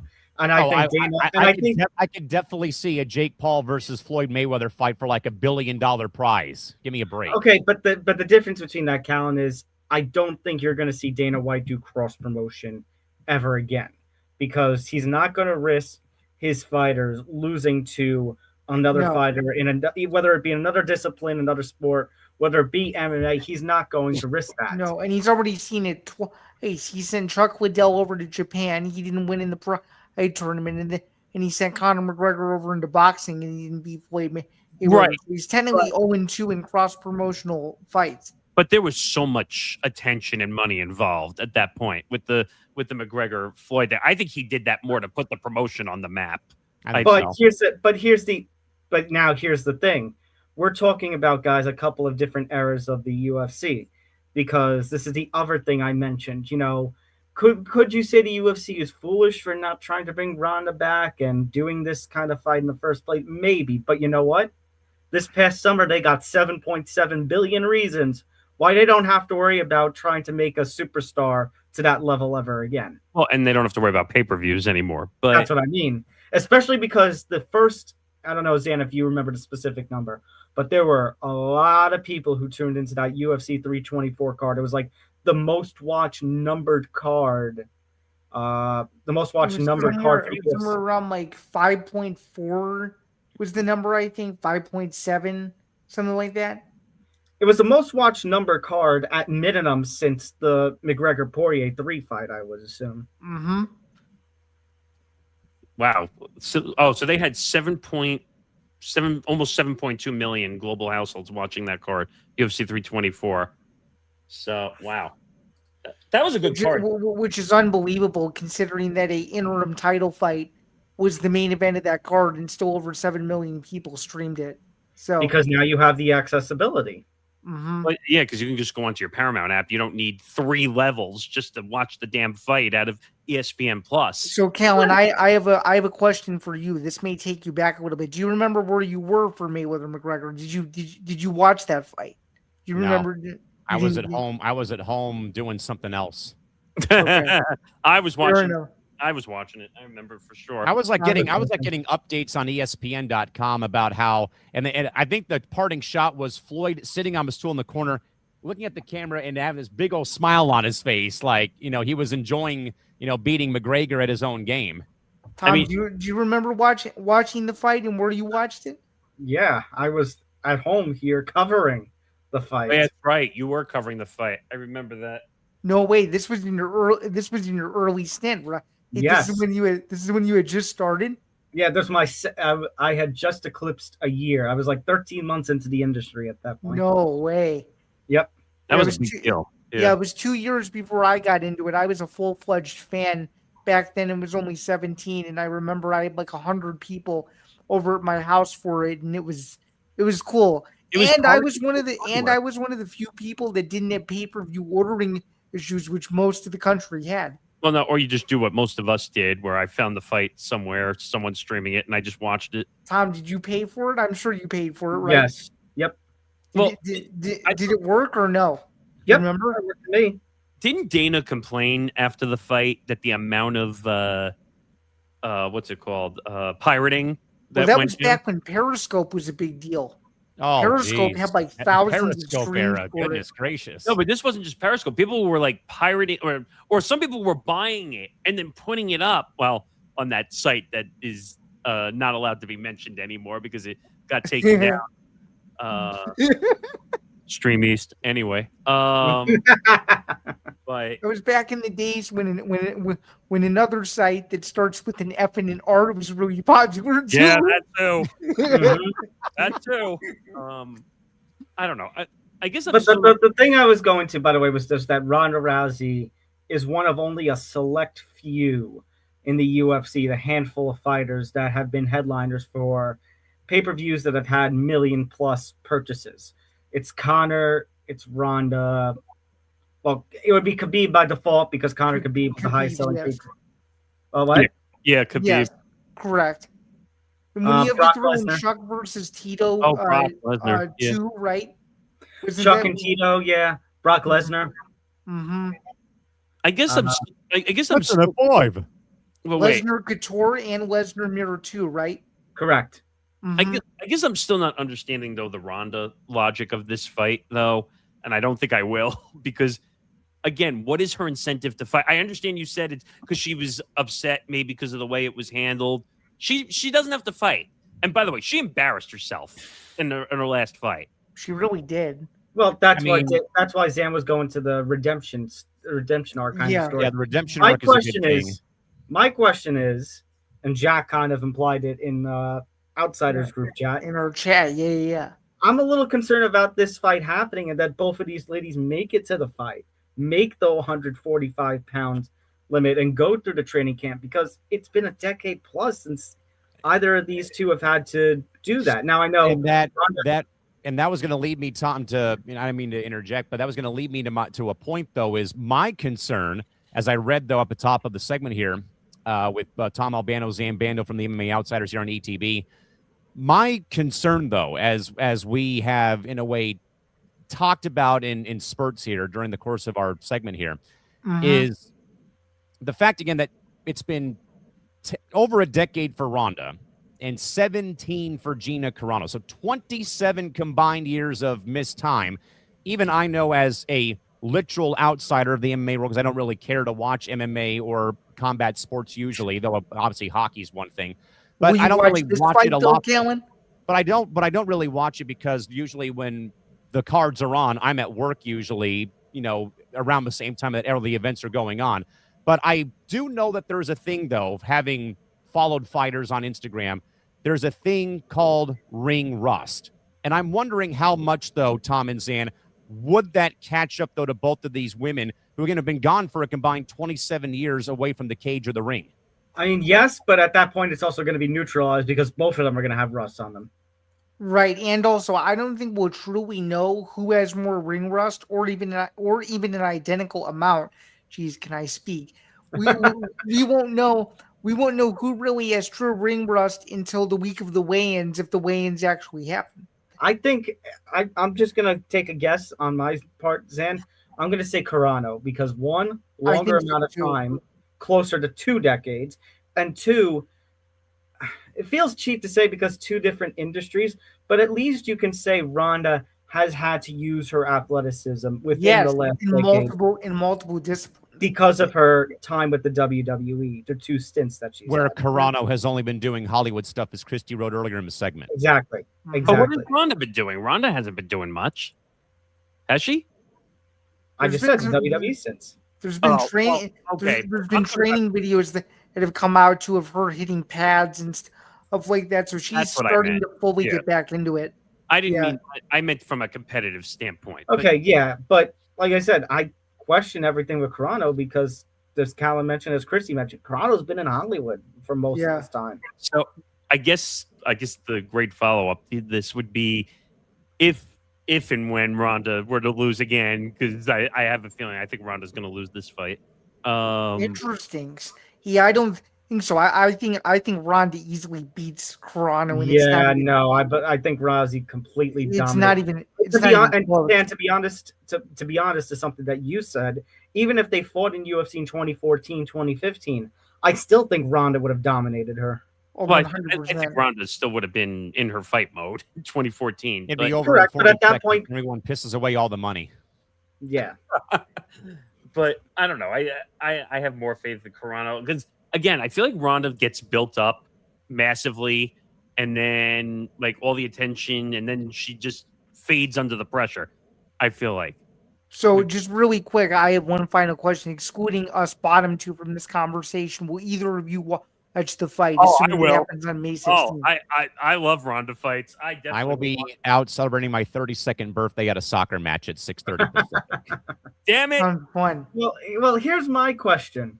And I asked you it, Zen, and trying to figure out off the record stuff and Slay Matchbooker. Do you think that you fully expect that Dana White and the UFC are going to counter program, right? Well, they have to. 1000%. And they have to either counter program with a fight or they sneak in a pay-per-view that it is currently not on the books, but nobody's talking about. Okay, so then I'll ask you, who do you think ends up on this? Because like you said, it can't be one fight. I think it's got to be future talent to show who's in the pipeline. Agreed. But they got to put one big name under it. They can't just put. What if I mean, they I would put- think they would. It's just a matter of who, but also you need to start showcasing the future of the sport. What if they put Tyron Woodley on this card, considering that he's been a part of MVP for a bit now? Yeah, I don't think Tyron Woodley signed to PFL, so I could see him. I think Shane Burgos isn't signed to PFL anymore. I'd be interested in seeing him again. No, he isn't. He is not. That Zen, tell me if you could picture this, because Okay. he always seems to be on every non-UFC. He was in the UFC in the past, but even at a time after UFC, he's always made his way to every non-UFC thing. He was even on the Golden Boy MMA show, Filthy Tom Lawler. Oh, I could see it. I could see him opening the show. So we'll see How many fights do you think will be on this card? 7 or 8. I'd say 8 to 10. Oh God, does that mean it's going to take like 6-7 hours to get through it? Oh no, it's going to be over at like 11 o'clock Pacific time. And then again. another question is, who in the world would be the broadcast team for it? My guess would be they would bring Mauro Ranallo back to do it. Unless they're gonna get Joe Tessitore to do it. Which I don't know how that would dampen his relationship with. Oh no, Zuffa no, Boxing. no. Not Joe Tessitore. Todd Grisham. Yeah, you're right. I Good love point. Grisham. God, I haven't heard that name in ages. Well, I mean, well, he was doing what, Glory Kickboxing before the promo went underneath. He was, and he was doing a great job. Calvin, And Todd Grisham did the Golden Boy MMA card too. Yes, That's I right. remember. him I doing do that. remember. Morrow, I definitely would like to see. He hasn't really been seen much since With 2018. since the end of Bellator, basically. Oh right, yeah. Oh right, Wait, because the didn't last Morrow- Bellator I ever went to was the last Bellator he called. Yeah. Well, but then didn't more? Yeah, he is an excellent. He's great. Didn't he call what? Oh, Paul Joshua in December. He did. Yeah, he did. Okay, so maybe they go with Morrow then. Mm-hmm. Given that it is a Netflix special attraction, so Put Morrow at the play-by-play and put Todd Grisham at the studio behind the desk or whatever. yeah, and then Ariel is going to be doing the post-fight interviews, I think, because he's doing the.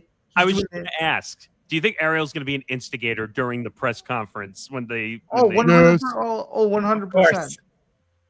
I mean, I like him I only like him when he does the instigator during the press conferences. Show I can take or leave at this point. The face-off between those two is going to be super awkward. I think. I don't know. it's gonna be weird Between the two of them, or are you talking about Ariel and somebody else? between Rhonda and Gina. Carano.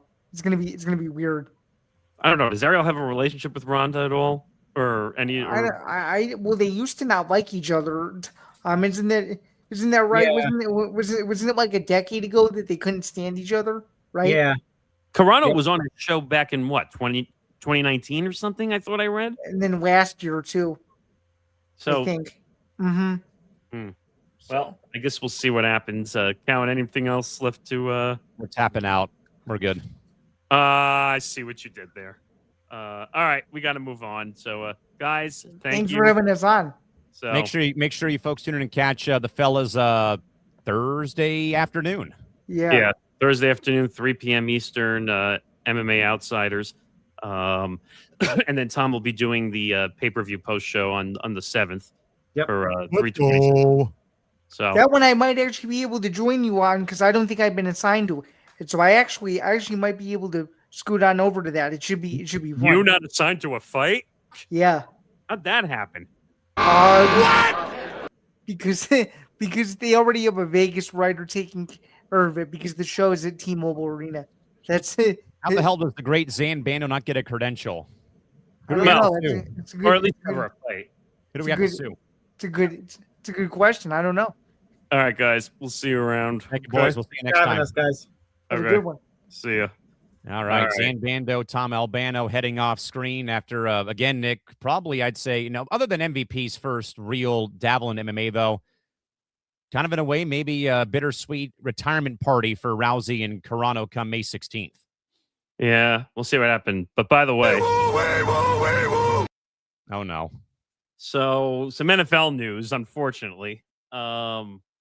An ex-girlfriend of Kansas City Chiefs wide receiver Rashee Rice has filed a civil suit in Texas alleging he repeatedly assaulted her during an 18-month span from 2023 to 2005. Dakota Jones, who said she was pregnant during many of the alleged assaults, is seeking more than $1 million. Can that man, not stay out of trouble? He was the one that had the speeding incident, right? Yes. Literally, a few months after Henry Ruggs did what he did in Vegas with the Raiders? Well, he killed somebody. I mean, not that I'm saying speed racing is... Don't speed race. Don't. Not safe. Don't do it. But abusing a pregnant woman, if that's true... I mean, what did... The NFL is like the poster child, it seems like, for domestic violence, unfortunately. Sadly, they are. But no, we'll see what happens with the Ronda fight. I think Carano's going to win, but they might be right. Maybe because Carano's been away for 17 years as opposed to Ronda for 10. But I guess we'll see what happens. The Chiefs should cut him loose. It depends how invested they are in him. Yeah. Who knows? All right, Nick, back to all things baseball again. We kind of talked a bit late last night about this, but baseball now is reportedly withholding central revenue from all 30 franchises to build what they're calling the war chest for the potential 2026 lockout. We are projecting via Google Gemini perhaps $2.25 billion is being put into this chest, though, for the potential lockout. On the contrary, though, Nick, the league announced a 9-second delay now for strike zone graphics on Clubhouse televisions to stop teams from exploiting the broadcast for real-time ABS or automated balls and strike challenges this season. So, Nick, between both withholding the money and censoring the Clubhouse feeds, is baseball essentially now putting the teams and players on labor lockdown before the season even begins in late March? Look at all the failure. I mean, we knew that already. I mean, if you're making an MLB war chest, which is the report that you're saying is out there, you're basically anticipating a lockout coming. Like, what do you know that we don't know? Yeah. Now, when you read the reports and said they were doing it over the last 5 years. Yeah, let me go and re-pull that up again. Which, did someone have a crystal ball? And did they have the lottery numbers? Because I want them. But do they have the World Series and Stanley Cup winners for the upcoming season, or who wins MLS Cup in 2026? I'd like to know. I'm in. But I don't know. And of course, they're going to come out and say, "Oh, well, this is a precautionary tale. we need to put money to the side so that we all don't go broke. And I'm like, give me a break. So again, Nick, we talked though, and we ran through this pretty much in a few prompts though, but what does the actual war chest look like? So for those who are wondering, this is again all speculation right now, courtesy of Google Gemini. We have no idea officially. Yeah, no one has any idea what we're trying to at least get a bit of a grasp about what actually all this is coming from. So the owners' war chest is projected to be $2.25 billion, with recent reports indicating that Major League Baseball has been quietly stockpiling funds they've been quietly stockpiling funds for the last 5 years, as Nick just mentioned. Baseball has reportedly been withholding portions of national television revenue and licensing fees from each franchise, which is built up at least $75 million per team. So 75 times 30 is about 2.25 roughly at this rate. All 30 teams would create the $2.25 billion reserve. This fund is designed to allow every franchise to withstand the total loss of an entire season without anyone going bankrupt. It also gives the owners leverage by signaling to the players that the league can outweight them in a lockout. On the flip side, the players have their own version of a rainy day fund to ensure that they aren't forced into a bad deal because of missed paychecks. The union has built theirs through license revenue from video games like MLB The Show, trading card sales, and of course, merchandise sales. Late in 2024, the MLBPA executive board voted to withhold all of it, or all the licensing money, so 100% of all the license money, to bolster their fund for the 26-27 negotiations. And the goal of this is that the money would provide stipends to rank-and-file players who might not have the career earnings of superstars like Ohtani and Betts and Freeman, and would also otherwise feel the financial pressure of a strike much sooner. Now, what else, though? Here, though, Nick, is one thing that we not get a chance to talk about last night. The role, though, of the pull from all of the luxury tax money that the Dodgers have been spending, the Yankees, and even the Padres. While not a war chest in the sense of a lockout fund, the CBT generates a massive amount of cash that also that the league can also redistribute to its franchises. So, for example, this past season, the league collected just under $403 million in tax from 9 teams, led by the Dodgers with their $169 million bill. The first $3.5 million would go towards player benefits. Then 50% of the remainder goes to player retirement accounts, and 50% would go to a fund for revenue sharing to help the smaller market franchises survive the lockout going forward. So again, Nick, that's where things currently stand, we think, right now with what they're trying to put forth here. Again, what crystal ball do they have that they knew that this was going to happen 5 years ago? Like, first of all, 2.5 billion or 2.25 billion? That's not going to get all the players through the lockout. Is it? No. I doubt it. Also, you're withholding money from players now because they're anticipating a lockout? Both sides, it sounds like they're anticipating a lockout without even giving it a chance. And right? I think, though, but maybe in a very small way. Back to topic 1 from today, though. Now the Players Association and union loses the president or the executive director of their group, and that, in a way, I think further clouds what this might look like. Just give us the damn lockout already at this point. Like, okay, Kathy Engelbert. Well, isn't that where we are at this point with baseball? Like, the Players Association's a garbage dump now because of Tony Clark. We're taking all the license money from the video games and the merch and throwing it into a chest that's probably never going to be seen again. I mean, you have the owners who are basically saying, "Oh, well, we're going to take our money and put it in here for operating expenses." Just announce the lockout. Don't play with it here. Yeah, I mean, I agree, and I think that it's only going to get worse before it gets better, because I've long been saying about the WNBA lockouts. We'll talk about a bit later on in the show, and about the baseball lockout, coming eventually.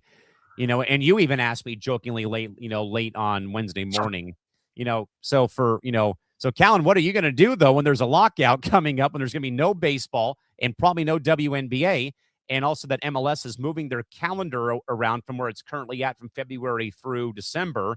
They're going to flip it to the wintertime, though, to better align with the European leagues, though.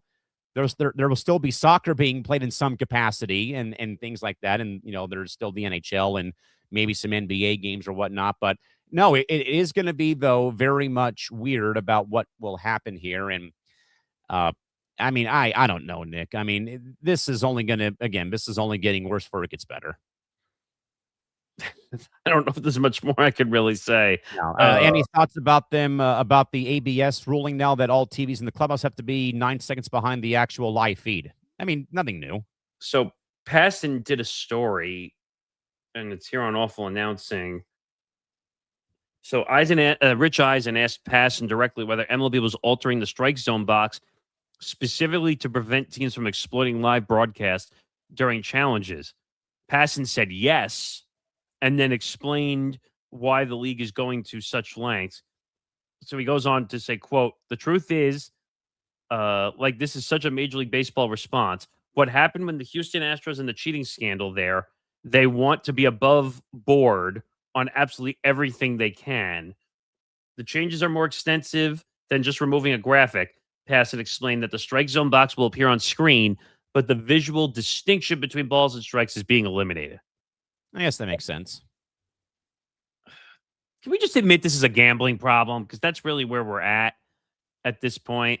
Like, Gambling, integrity of the game. yeah. Oh, no. Actually, this has to do with your part of the woods, actually. Oh, boy. Steve Laffin has been dismissed as the San Diego men's basketball coach. Oh, my God. The Toreros were 18-47 during Lavin's tenure. I almost said torture. Tenure. And finished last in the WCC last season. Great. Oh, shit. That's the university I work at. Oh, shit. Sorry. Oh, no. I had a bit of a bad feeling, though, about that. But they won 11 games this year. They were actually, like, finally turning a corner, it felt like, this year. And Steve brought a lot of really good players in this year that are studs. Well, that got announced about 35 minutes ago. Damn. Ouch. Well, that kind of makes work a bit awkward on Saturday for senior night at 6 o'clock Eastern time when I fill in for Alex Miniak on Saturday. Have they announced who the interim head coach will be? No. Okay. Just said that he was relieved of duties. Yikes.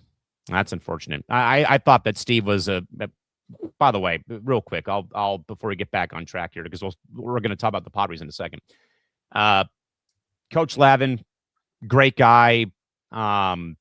Interact with him on several occasions. I'll tell you what, Nick, you may not have met a nicer guy, and he went out of his way to learn to know your name, put your face to your name, ask you how your day was going. And I actually got to talk to him before a football game, I think, that I was not working because we had a crossover day with volleyball and football, and they welcomed out the men's basketball team.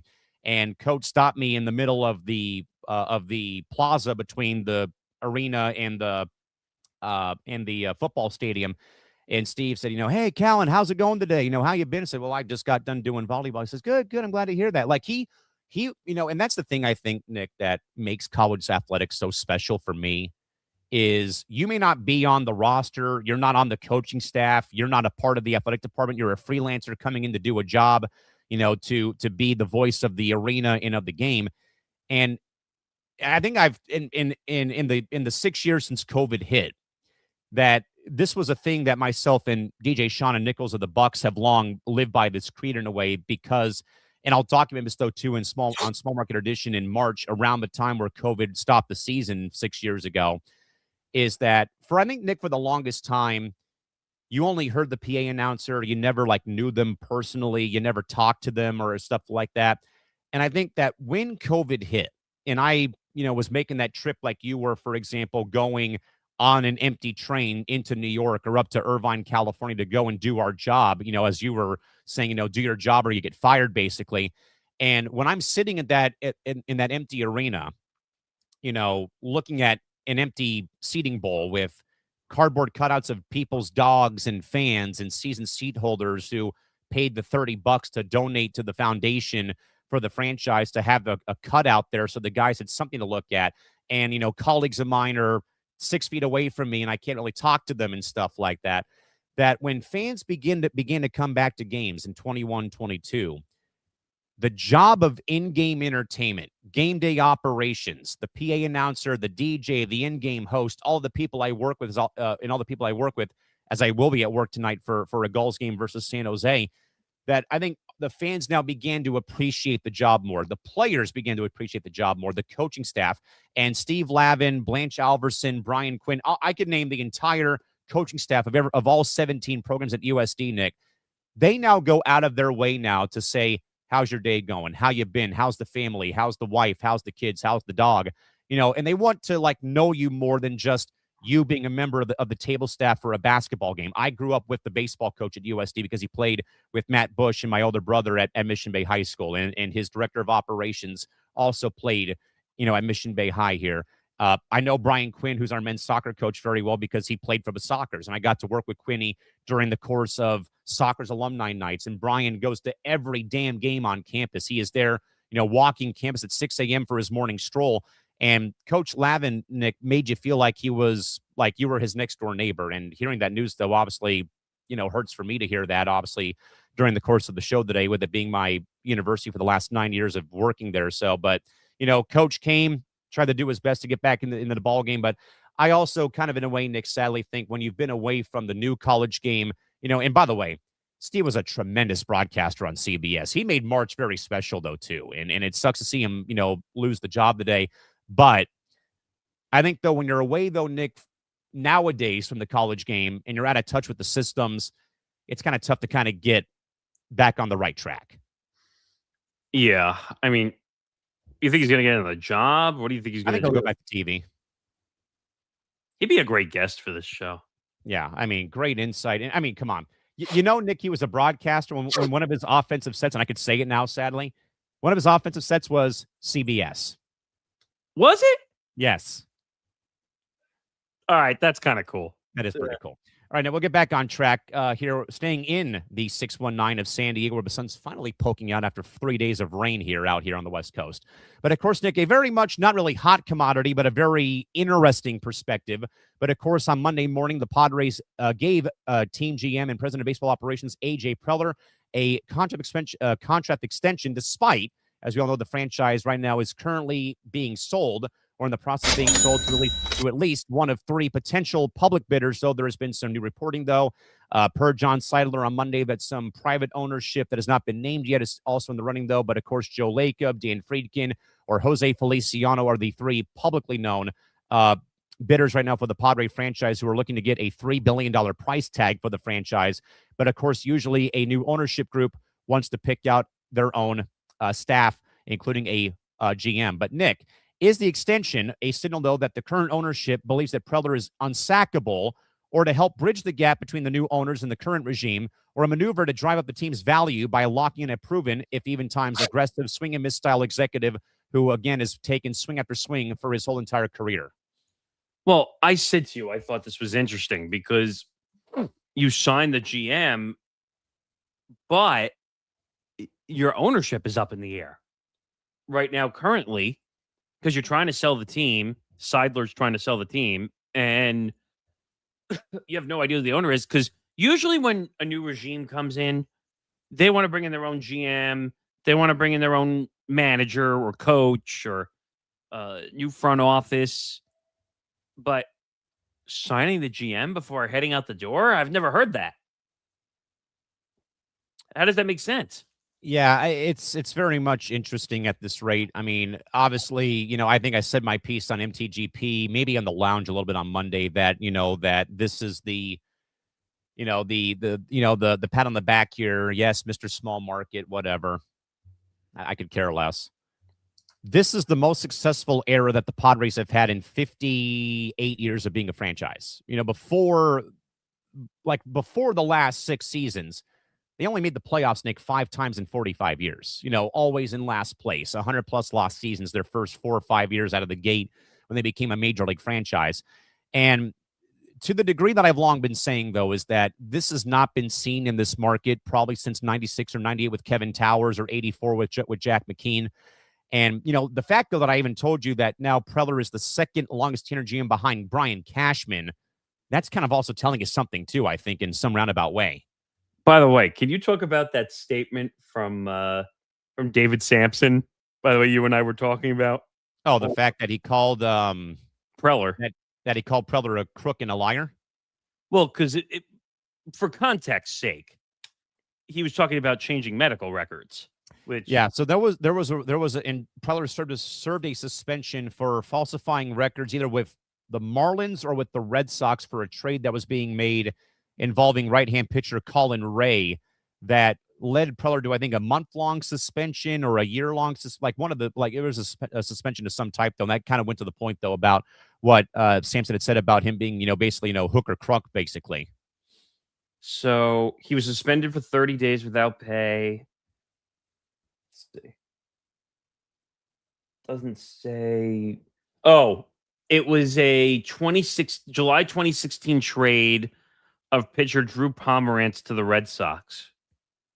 The investigation also involved the trade with the Marlins for Colin Ray.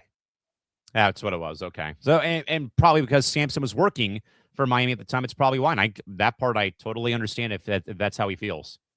I mean, I don't know if I would go as far as he did to call him a crook, but at the same time, you realize that's fraud, falsifying a medical record and changing. Yes. But people make mistakes. I mean, that's not really a mistake. There was intent if you're changing someone's medical record, but I don't really know, to be honest there. By the way, oh no, this is out of Milan, Cortina. What do we got? Sidney Crosby is injured. Yes, he got checked by Martin Necas and Anaheim Ducks captain Radko Gudas in the 4-3 OT victory for Canada over the Czechs. So he underwent imaging for severity of his lower body injury. And Coach John Cooper said after the game, "I don't even have my poker face on either because I honestly don't know." If it's a catastrophic injury, Nick, that would be the second NHL player who went overseas to the games and is either done for the year or out for the foreseeable future. You want my opinion on what I think needs to happen? No more NHL players go to the Olympics. Yeah, I think that's done. I think now that we've seen, who was the other major name? Because I did hear Kevin Fiala of the LA Kings with the Swiss national team who fractured his leg. Oh, right. You had mentioned that. I think it's done. I think the NHL is seeing that this is not a worthy investment for going to the Olympics, unfortunately. Now, does this have to do with the ice or no? I don't think so. I think it was just a hockey play that happened and guys got their legs tied up and that's all it was. I mean, this could have happened LA playing Colorado or Pittsburgh playing Colorado or Pittsburgh playing Anaheim. But I think it's just a risk because you're out of the country and you really don't have any control of this situation going on. And I don't know. I think the NHL is. I think they're not going to the Olympics anymore. I think now they're like, this is not good. Yeah, I agree. I mean, but to the task at hand again, once more with the Preller extension during the sale. Again, there's only been 3 publicly known bidders right now. There's been a lot of behind closed doors, behind the curtain right now.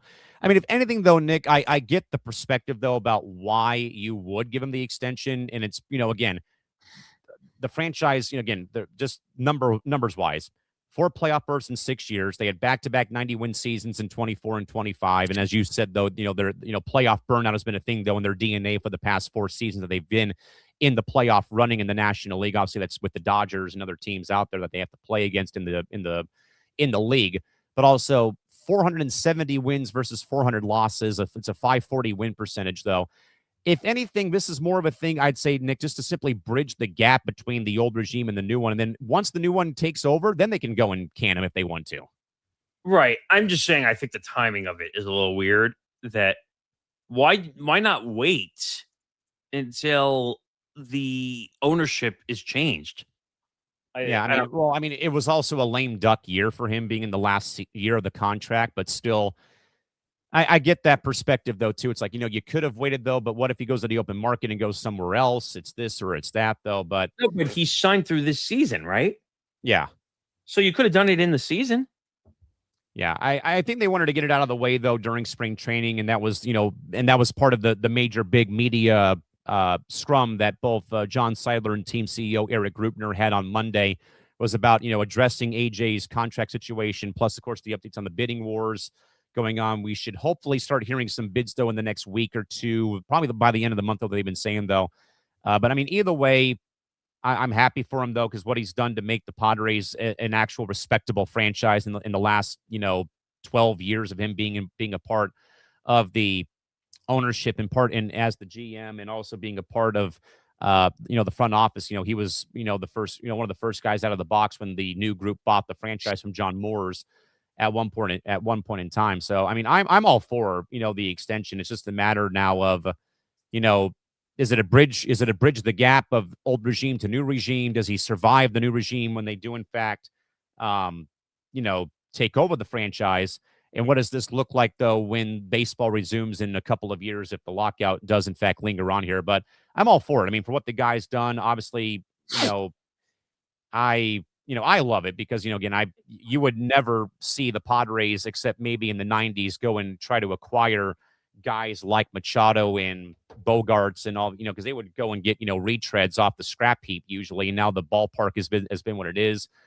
People, again, 3 million fans the past 2 seasons, number 2 in attendance. Season seats have a waiting list for the first time in franchise history. That never happened. So what the team has done though for my hometown is great. And now it's a matter of bridge the gap, and then what happens after you bridge the gap. Right. I mean, I'm looking at the payroll spending because it's massive now for the Padres. Never seen here in town until the last several years. So Machado is at almost $32 million a year. Yes. Bogarts, I thought that contract was an albatross. It is.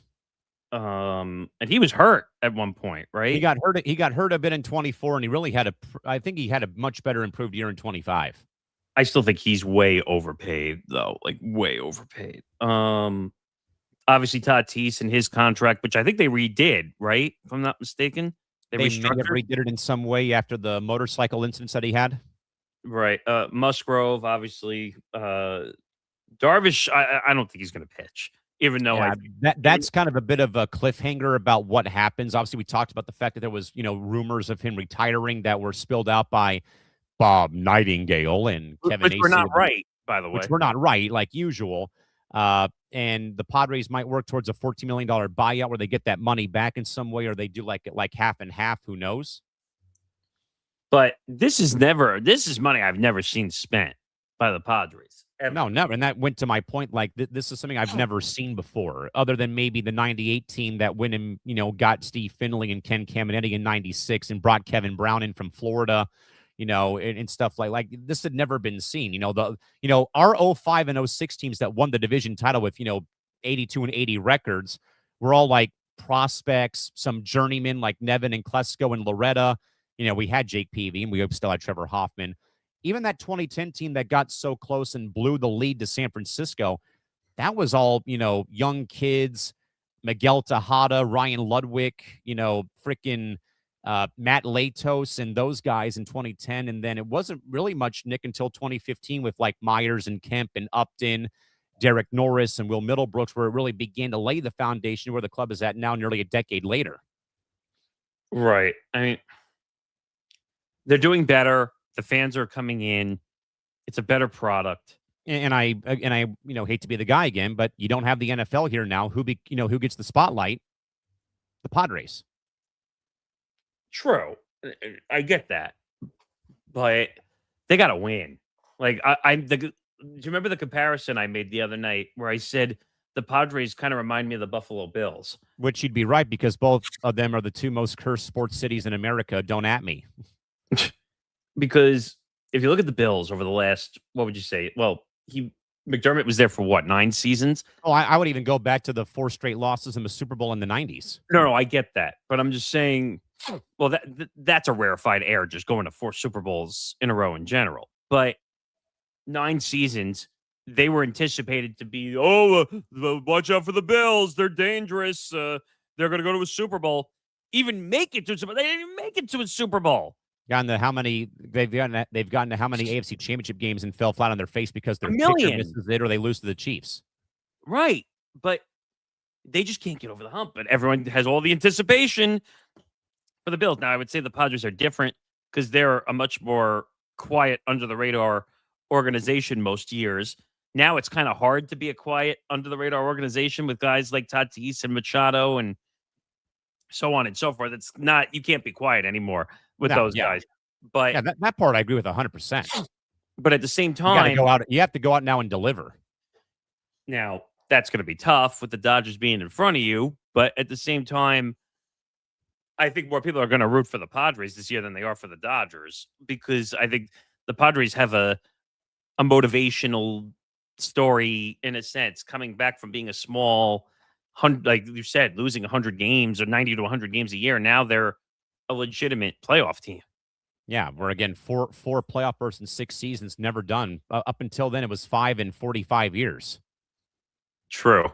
All right, let's take a little short breakish here. Let's talk about some of the stuff, some of the ideas, some of the things we have coming up. Where do you want to start? I don't know. Where would you like to start?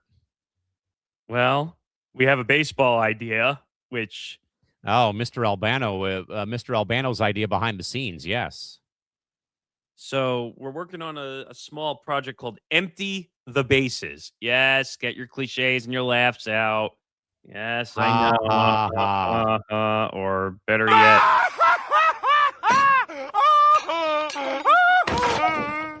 So this is kind of in the testing phase because MLB, it's not if and when, it's when there's going to be a lockout.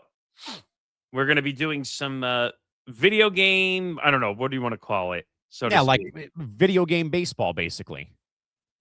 where we're going to call games and we're going to AI automate teams and series, and like Callens is going to be Big Bob's Beepers. What was I mine? might tweak the name a little bit though, but yes. And mine was the RELAX immunizers. So we're all going to have names and logos, and we're going to simulate through games watching them and kind of put together a play-by-play and color commentary series, since there won't be any baseball. No time or date, TBD and all that, but it's going to be called Empty the Bases. And then what was some of the other stuff?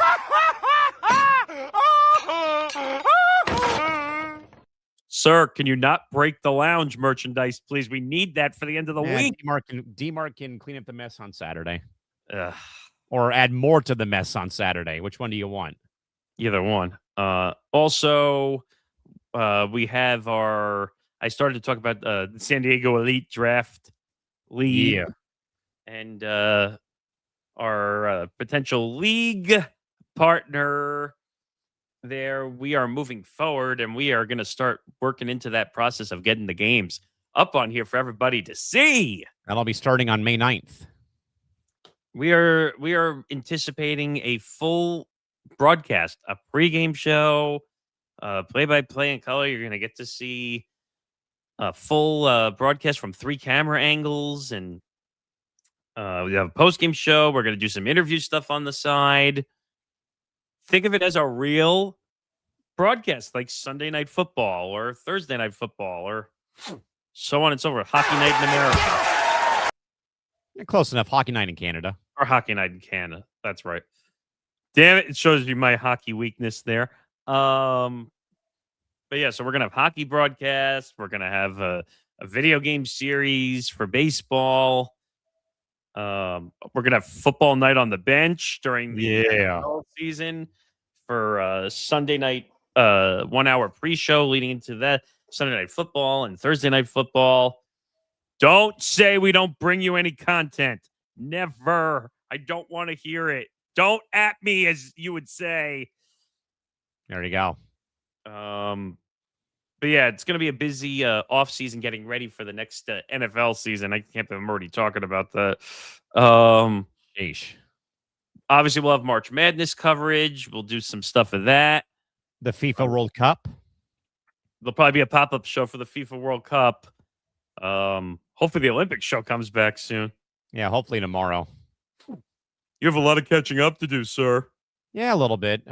Men's hockey's now in their medal round. Women's hockey plays for the gold tomorrow morning on Thursday. So we'll see if we can pop in sometime in the daytime, maybe tomorrow. Who knows? By the way, women's hockey's been running away with it, too. Woo! Now it's a matter of getting gold tomorrow. What do they average? Like 5 or 6 goals a game? I've outscored opponents, 34-1, and they've had 5 straight shutouts. What? Man, well, it also, they kind of had a walkover partially in, what was it, week 1 or whatever? Yeah, I mean, every game's kind of been, 5-0, 5-1, what have you. So, for those, by the way, for those who are wondering right now, Team USA men's hockey 0-0 period 2 versus Sweden.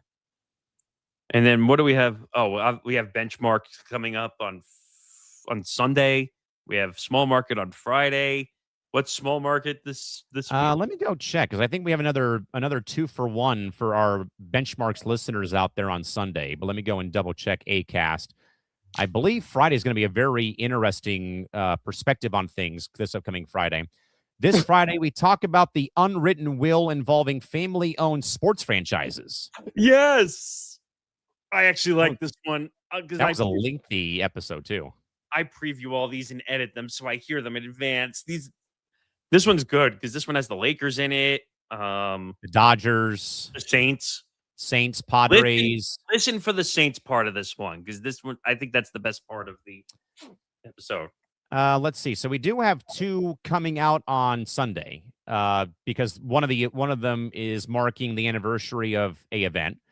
So you'll get a bonus episode again on Sunday. I know Nick's not very big on 2-for-1 specials, but hey, we love our listeners on Spotify and your podcast app. But early in the afternoon on Sunday, you get a episode about the 46-year anniversary of the Miracle on Ice from Lake Placid, done by yours truly over here. Then for the regular time slot, we talk Bounty Gate with Tom Albano. Yeah, so plenty of content, and it's gonna feel very busy on the weekends once the NFL season makes its way back around. Obviously, don't miss the ETB Lounge on the weekends, obviously, and Monday, and what else? Or on demand, recorded shows. YouTube.com/ETB Network. Check out our YouTube channel and make sure you subscribe because there's a shitload of content that you can't miss. And also, thanks to everyone who watched the John Ladder Cardi B proposal, not proposal, like the Cardi B shoot your shot video. We got over 1,000 views now on that sucker. Yeah, and also the video from yesterday that you and Tom did. If I can quickly scroll that has over 1,200 views. Yes. So help the cause. The quicker Please we get to our watch hours goal, the quicker things we get to blow shit up and do things the right way. You're all clear, let's blow this thing and go home.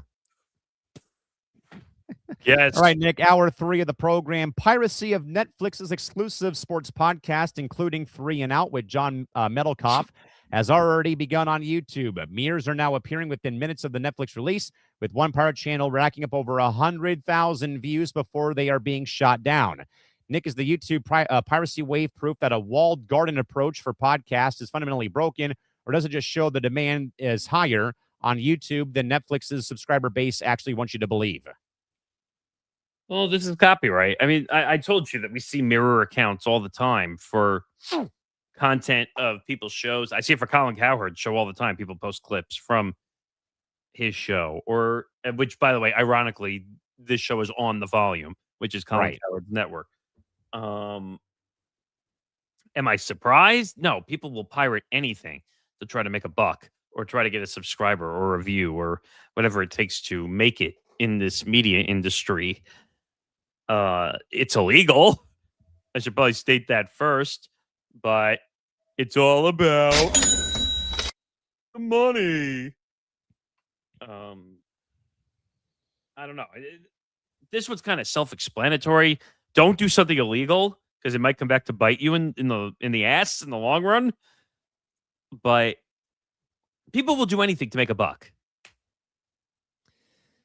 Yeah, Nick. I mean, we've talked a lot though about how would we feel, say that, okay, let's say that, we get offered a massive payday from Prime Video or Netflix to put our ETB content on there. Of course, we're going to take it.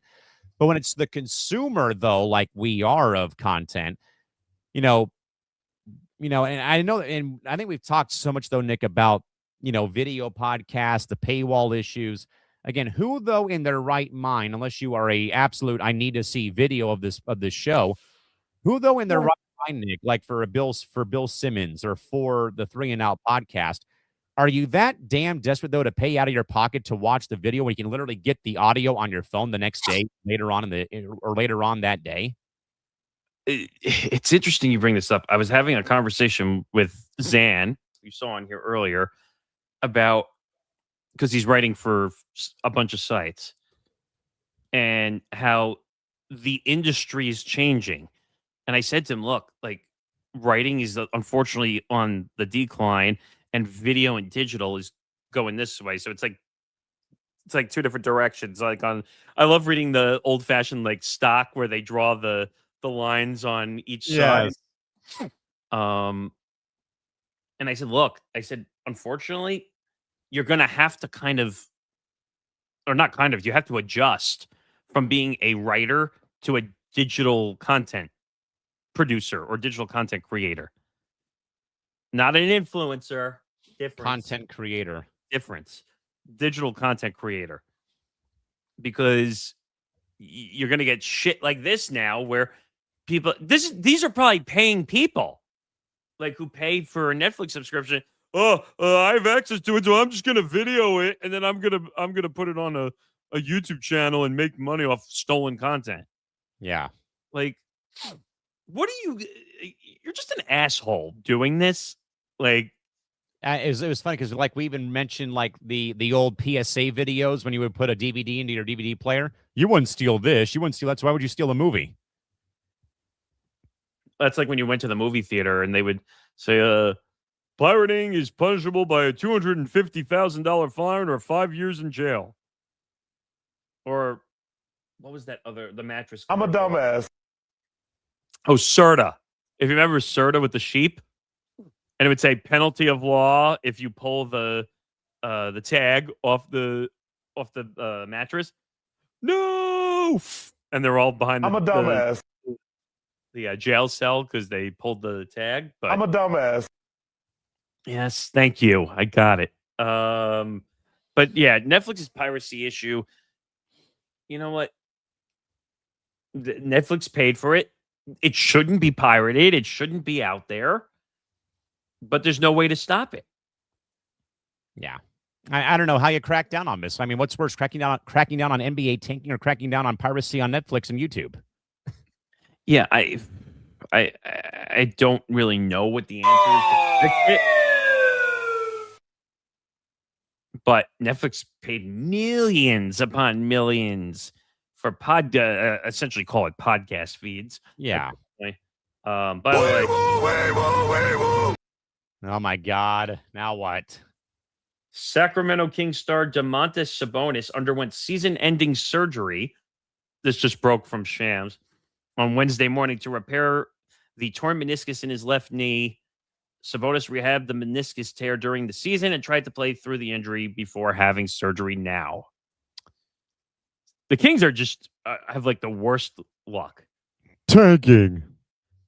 Fine. Yeah, but that's not even tanking. Like that's just tanking. They lost Levine for the year too. So Tanking. Well, no, he had a serious injury also. Well, they're going to slap him with a fine still because, oh, yeah, you're tanking. We don't care about the injury. You're tanking. Yeah, my meniscus is hanging out of my knee. Okay, here's a $500,000 fine. Oh, my God. Who the hell cares? Exactly. Okay, moving on. I mean, it's unfortunate for Sabonis, though. And the Kings have just been snake bit for God knows how All long. right. Sadly. Let's move on to Hollywood Gate here. Yes, Hollywood Gate for sure. Yes, police apparently shut down Jaylen Brown's Future of Culture panel in Beverly Hills on All-Star Saturday, claiming he lacked a proper permit. Brown slammed the move as trash because he plays for the Celtics while being in Los Angeles, and also claimed he was targeted, while the city claims the venue had previous violations as well. Nick, given that other All-Star events in the area were untouched, does Brown have a legitimate case that he was targeted or a victim of Beverly Hills' notorious permitting bureaucracy?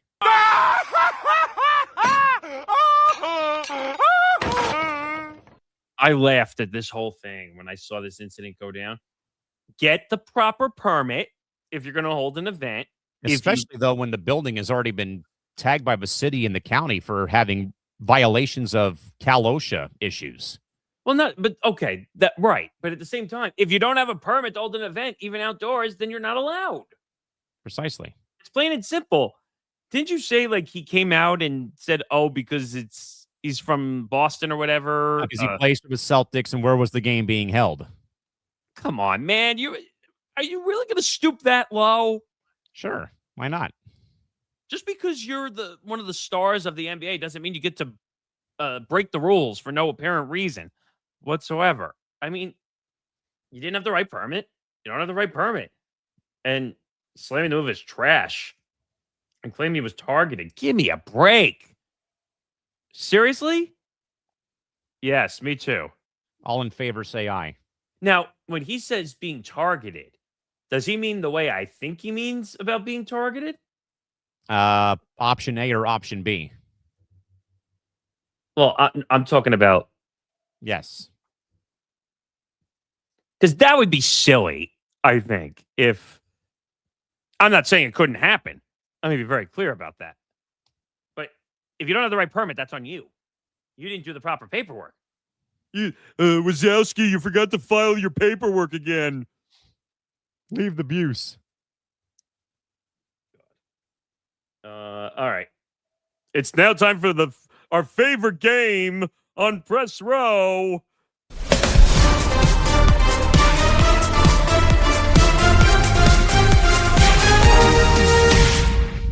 WNBA lockout latest.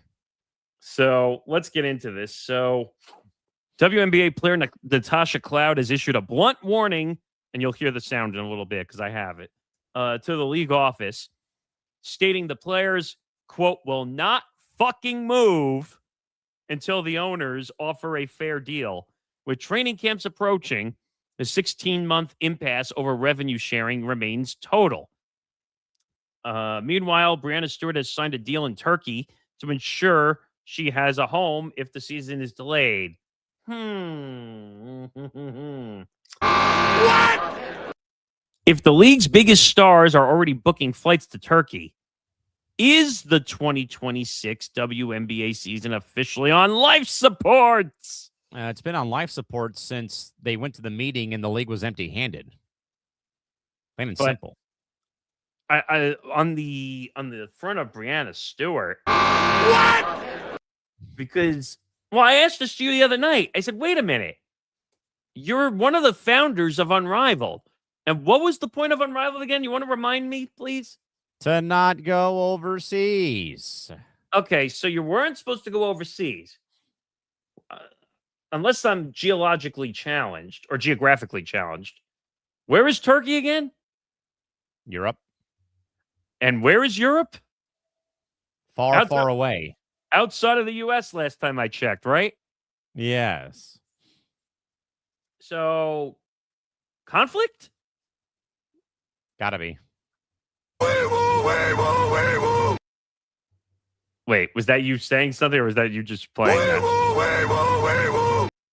No, Okay. we have an update from the USA men's hockey game versus Sweden. They now lead 1-0 in the second period. Yes. What was I going to say? Oh, so what do you make of this? You think it's on life support? I think it's on life support. I think you and I have been on. I think we've been on life support since we first talked about the opening shot of Nafisa Collier calling out Kathy Engelbert during the 5-minute exit interview when the Lynx season came to the end. Though in before the, in the league semifinals, and obviously Fee got hurt, couldn't play the remainder, could not play in Unrivaled this season. I think she had both ankles operated on over the course of this offseason. That was the opening salvo when you heard directly from a player with as much power as Fee has. Again, obviously, yes, conflict of interest in our opinion. Again, owner of Unrivaled, VP of the WNBPA, though, but also, I mean, Nick, as oftentimes as we sit here on PR, we always like it's like a love-hate relationship. We love to talk about the WNBA.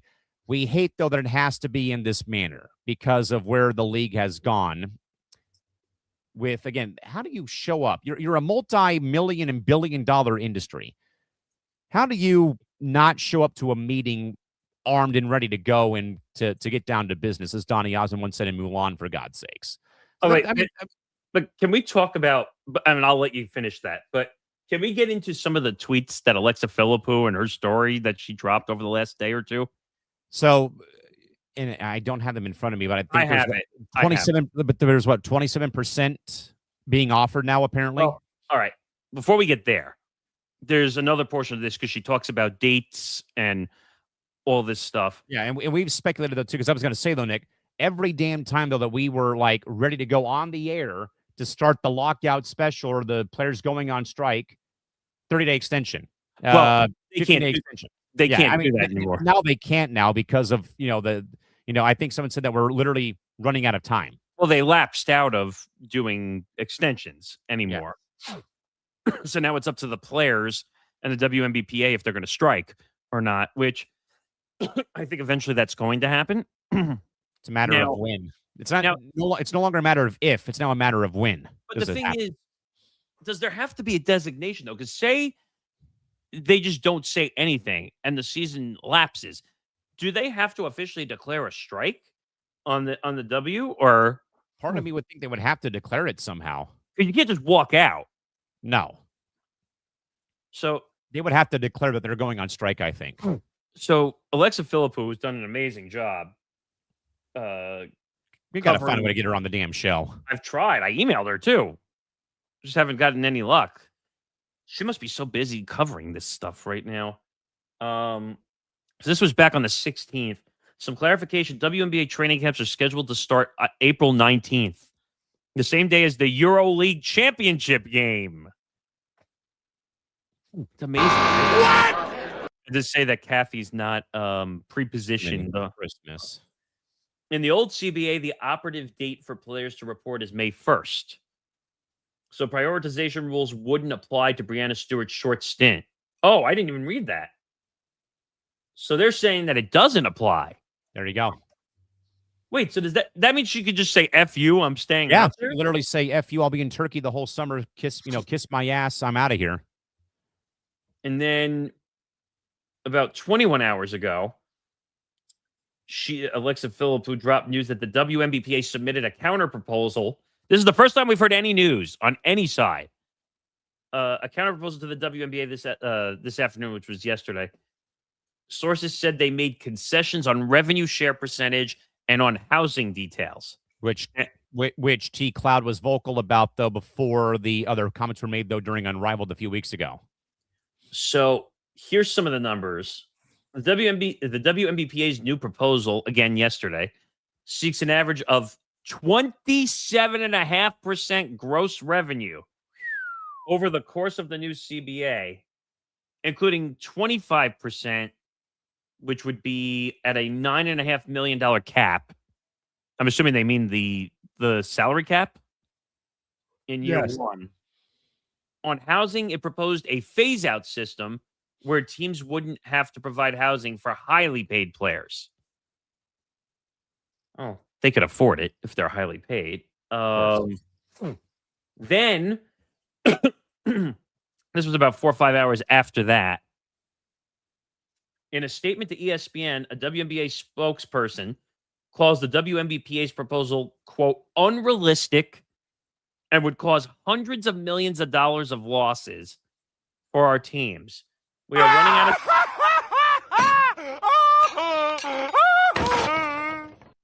We are running out of time. We believe the WNBA's proposal would result in a huge win for current players and generations to come.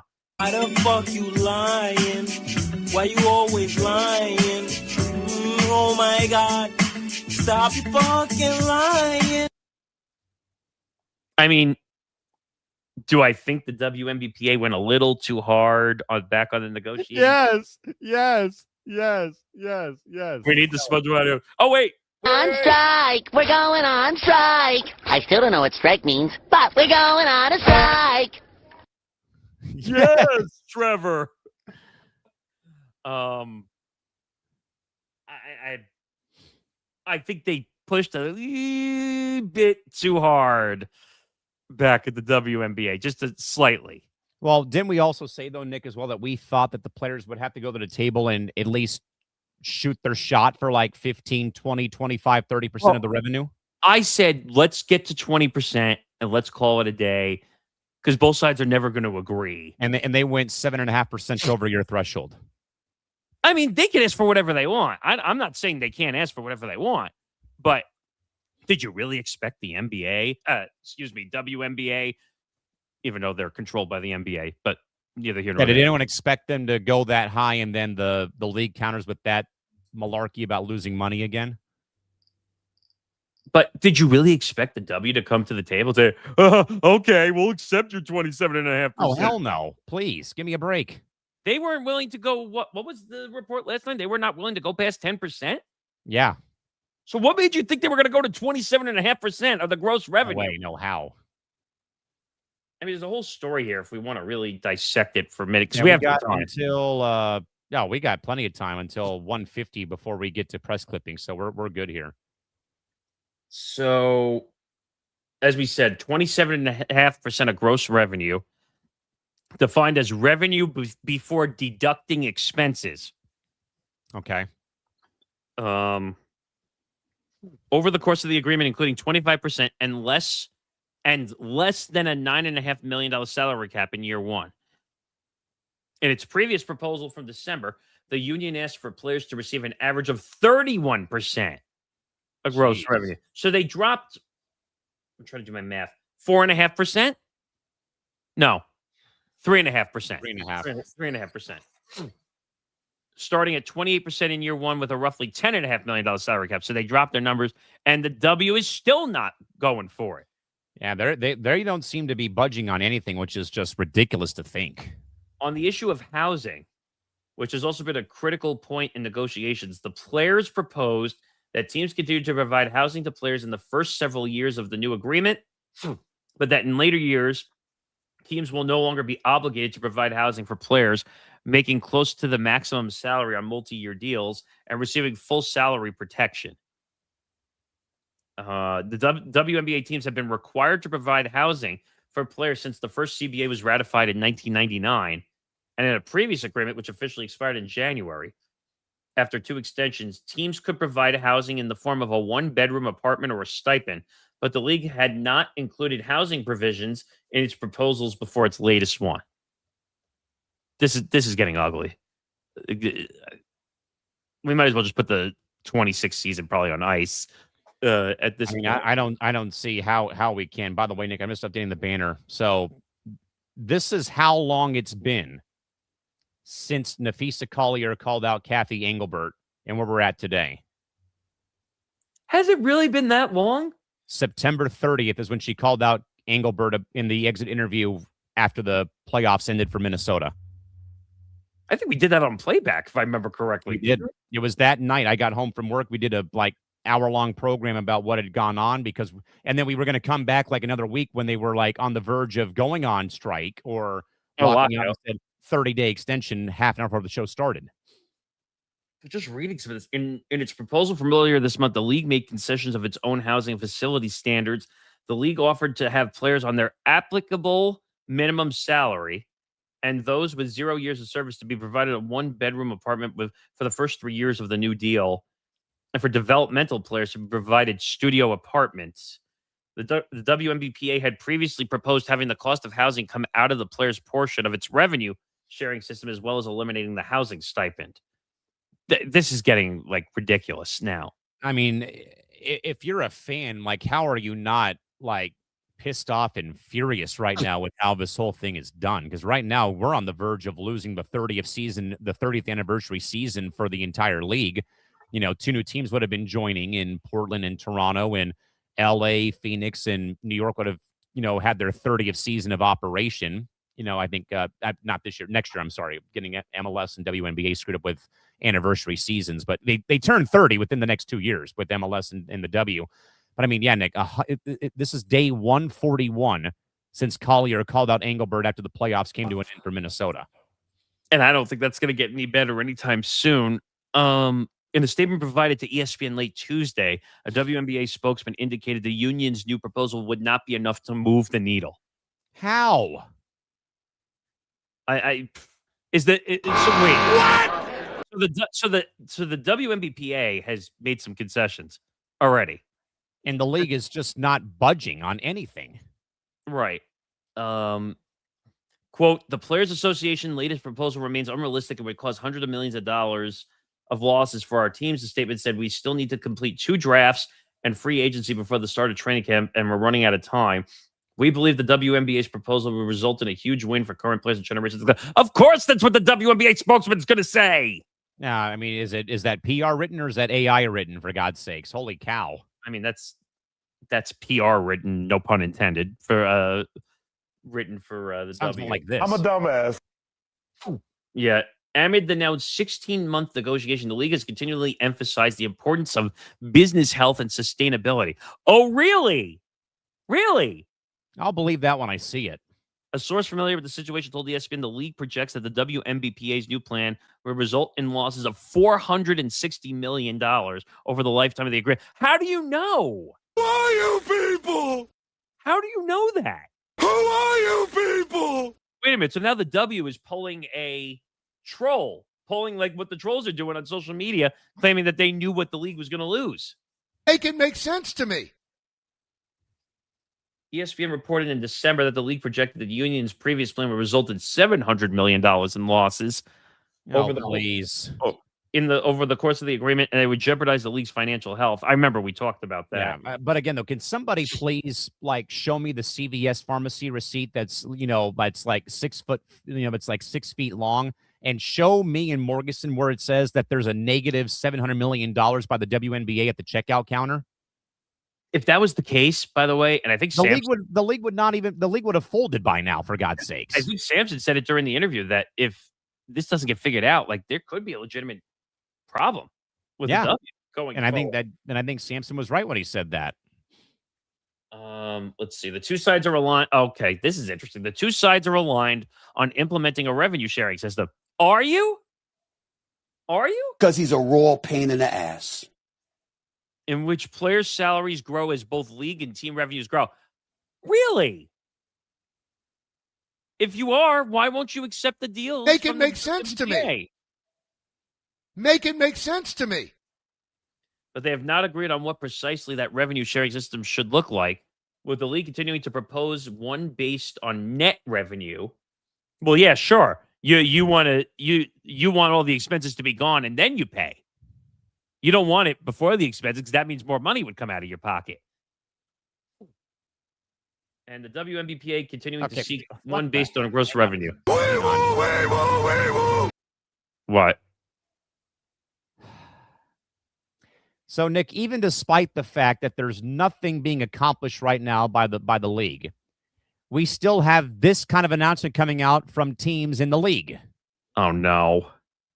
The Minnesota Lynx will play the Nigerian women's national team in a WNBA preseason game at the T-Mobile Center in Kansas City, Missouri on April 27th at 7 o'clock Central Time.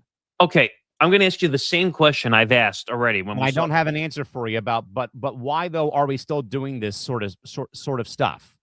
No. Stuff and there's no CBA. Well, wait a minute. It's important, though, because how can you schedule anything if you don't have a CBA agreement? Exactly. And don't give me this bullshit that, we still stay under the old agreement to figure out. No. Don't give me that malarkey. By the way, tickets, per Yahoo Sports, And per I want to get the right of the affiliation right here. So give me like 30 seconds to let me see where I can find here. While you're doing that. So WDAF Television in Kansas City writes that tickets for the game go on sale this Friday morning at 10 a.m. Central Time. What? But how can they do that, though? They can't do. What are they? Placeholder tickets? Is that what they're going to call them? Gotta be. How can? First of all, I thought operations were not allowed to happen without a CBA in place. I thought the same, but okay. I think that happened though too. But what about though as well, Nick, when baseball was going through like the COVID shit in a way, where didn't they have like some weird proposal that they were allowed to still use the old CBA for something for a bit until they finally like came to some sort of agreement? No, I get that, but like I said, you can technically work through an expired agreement. Which I don't still understand. Like, why is this even being allowed? Because technically, they call it good faith when you have a contract.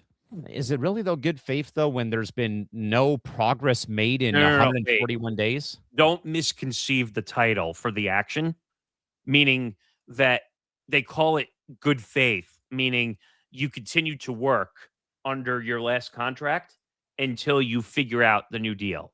That's all it means. It's not good faith, meaning like, oh, well, in good faith, I'll help you as my friend and I'll do what I got to do. It's not the same action. It's a business-based term. When I worked on the John Batchelor show, the syndicated show I worked on. Yeah. He was out of contract for months. And eventually he worked on good faith for close to a year. He was being paid still. But he couldn't get the contract renegotiated. Or not renegotiated, get a new one, technically. So the only thing good faith means is you continue to work because you want to be paid to do the work. Yeah, I mean, I don't know. I mean, okay, so again, that was the announcement, though, folks. Again, the Lynx will play the Nigerian women's national team in Kansas City, Missouri. We believe April 27th at 7 o'clock Central Time, and tickets go on sale this Friday per WDAF Television, Fox 4 in Kansas City, Missouri.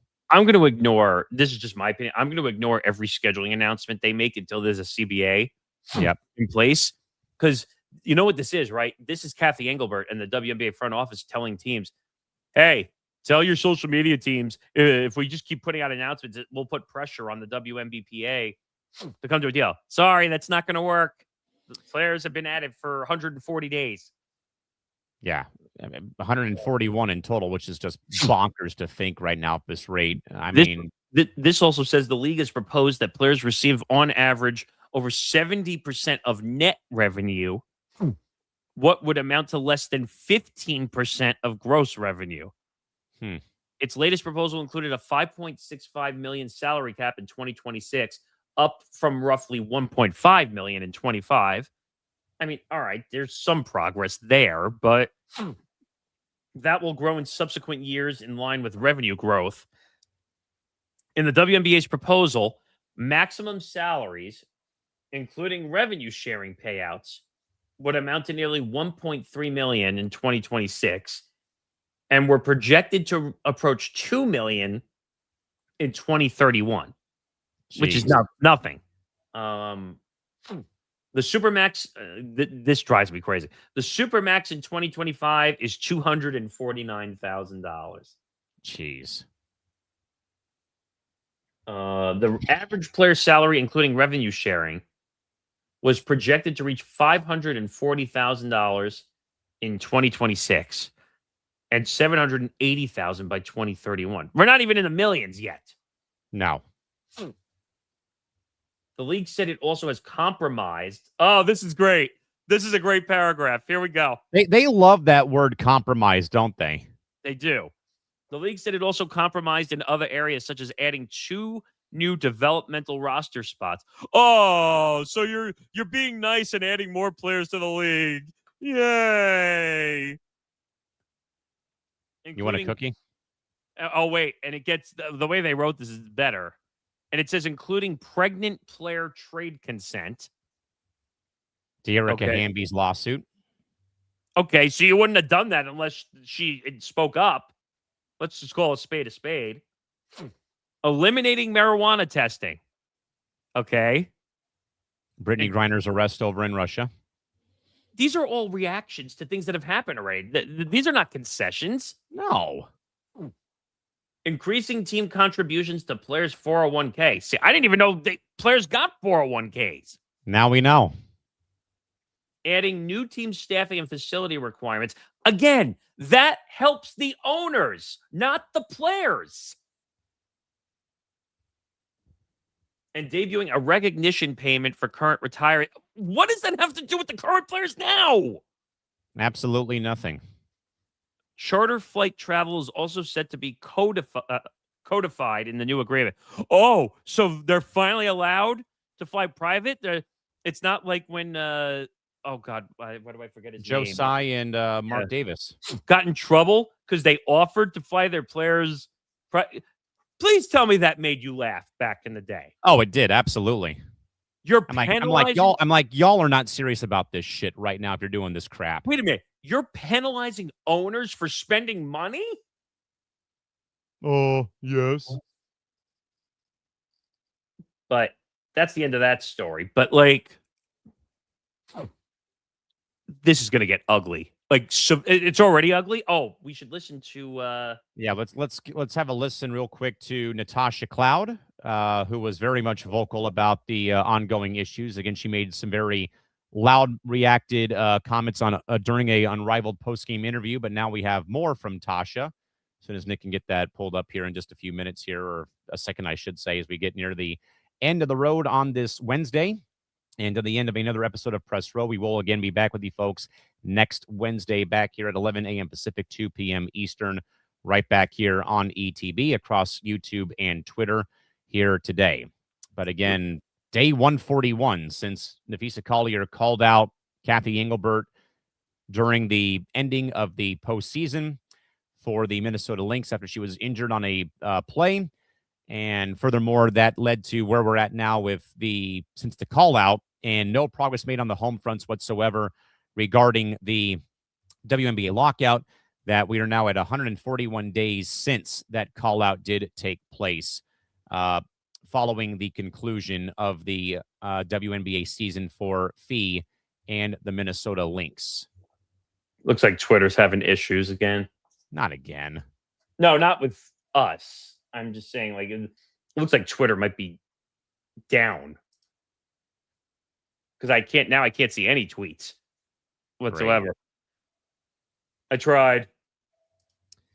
So we'll hopefully try to see if we can't scour and find that audio somewhere from Natasha Cloud in her recent commentary, where, again, Nick, we know that she was very much vocal right after a game ended with during Unrivaled when it came to her thoughts about where things stand with the WNBA and the WNBPA.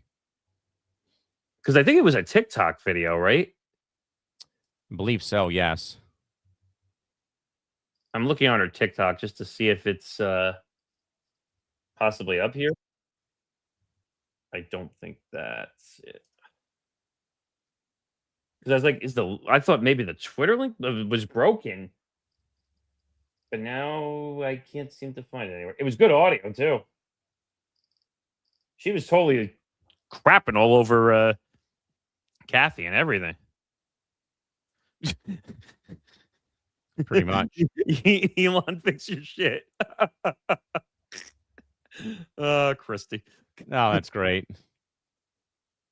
I'm trying here. I don't know why Twitter's being an a-hole lately. All right, let's see what we got here. So I'm on T Cloud's TikTok. Don't know if I see the video anywhere unless it may have got pulled. Unless she pulled it off, maybe. I don't know, but Twitter's being a complete dunce right now. I can't even get it loaded. Thanks a lot, Twitter.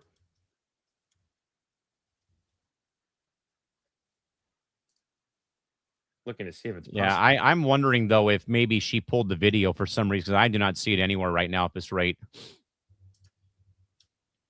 What do you think the Players Association said? Maybe they said, hey, enough's enough with flapping the gums. Who knows? I'm trying to see if maybe I can get it on my phone, and then maybe we can do it that way. See if it's still... see if I can get it open. Come on, Twitter, stop it. Yeah, we're not getting anywhere with this link. All. So, okay, so I got Twitter to load on my end, but now I'm trying to find out where exactly her video went. It looks like it got removed. It wouldn't surprise me, Nick. That would not surprise me. But why would she remove it? The players have been vocal as you know what. Like, why would they remove it? What, are they that worried about it? Yeah, I don't see anything now from that video. Or of the video, I should say.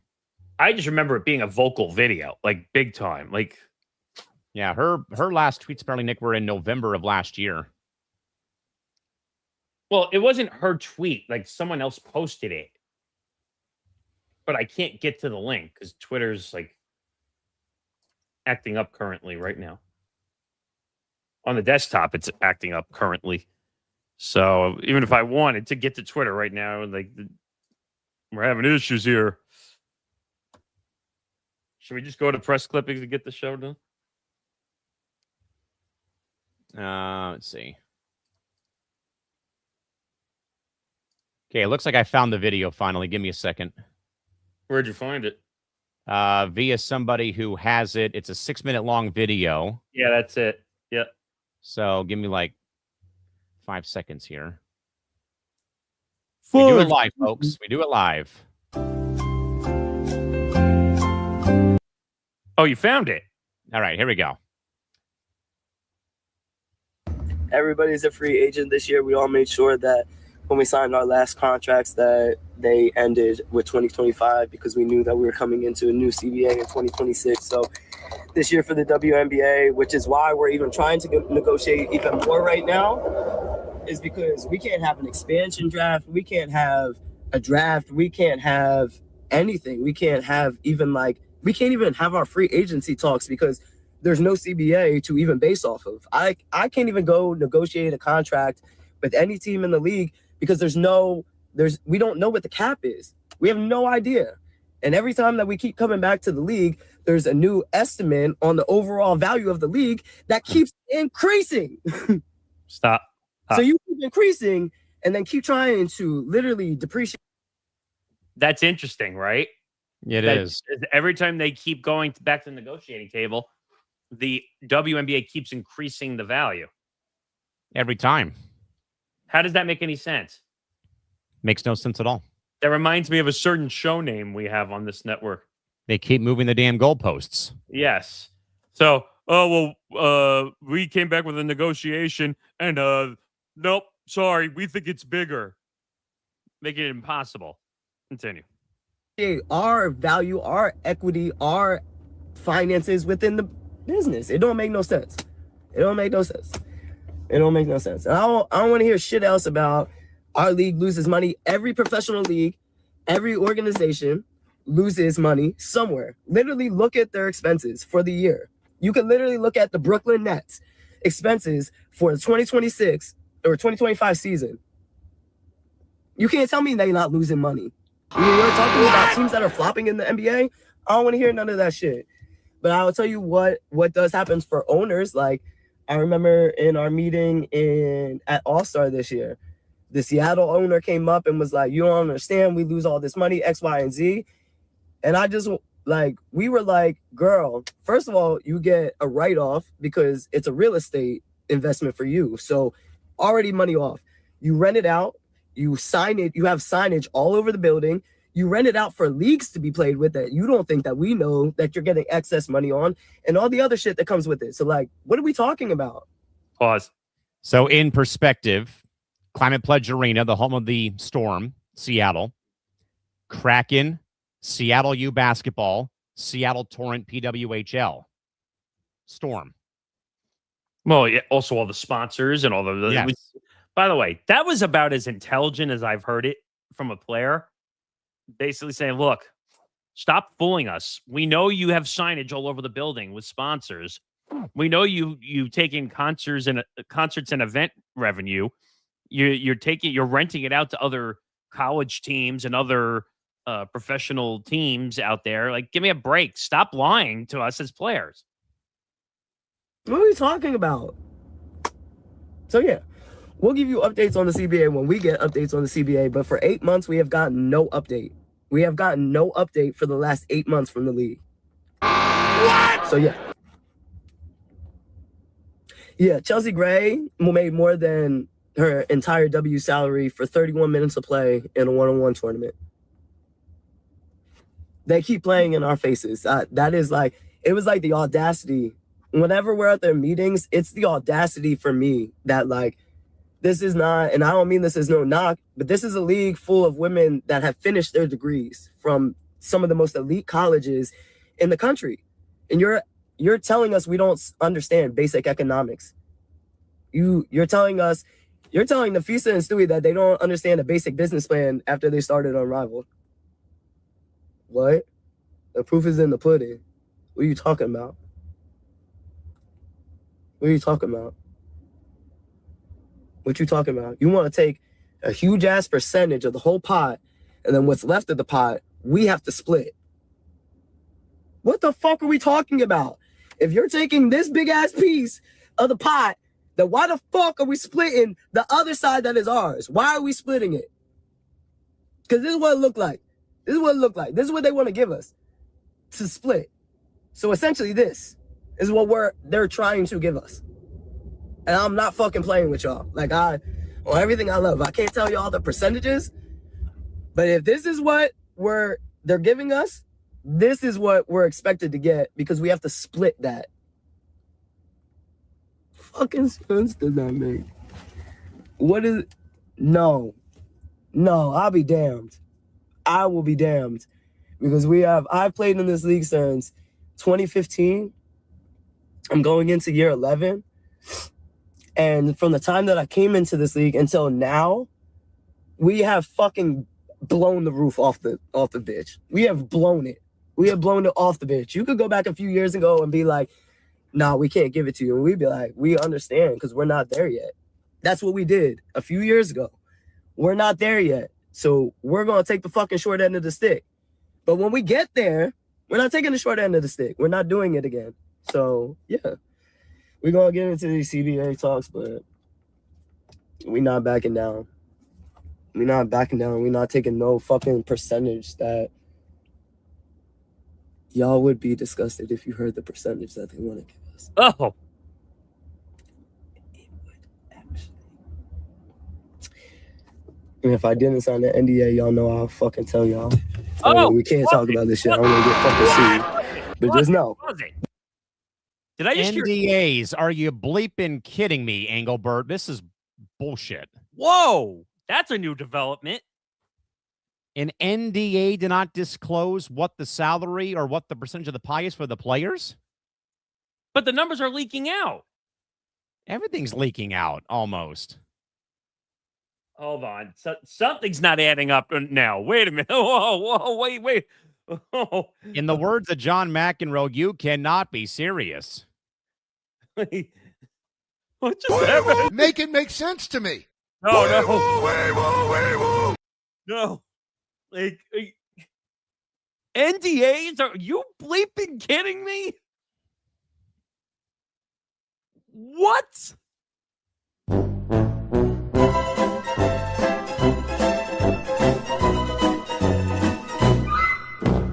Better yet. But wait a minute.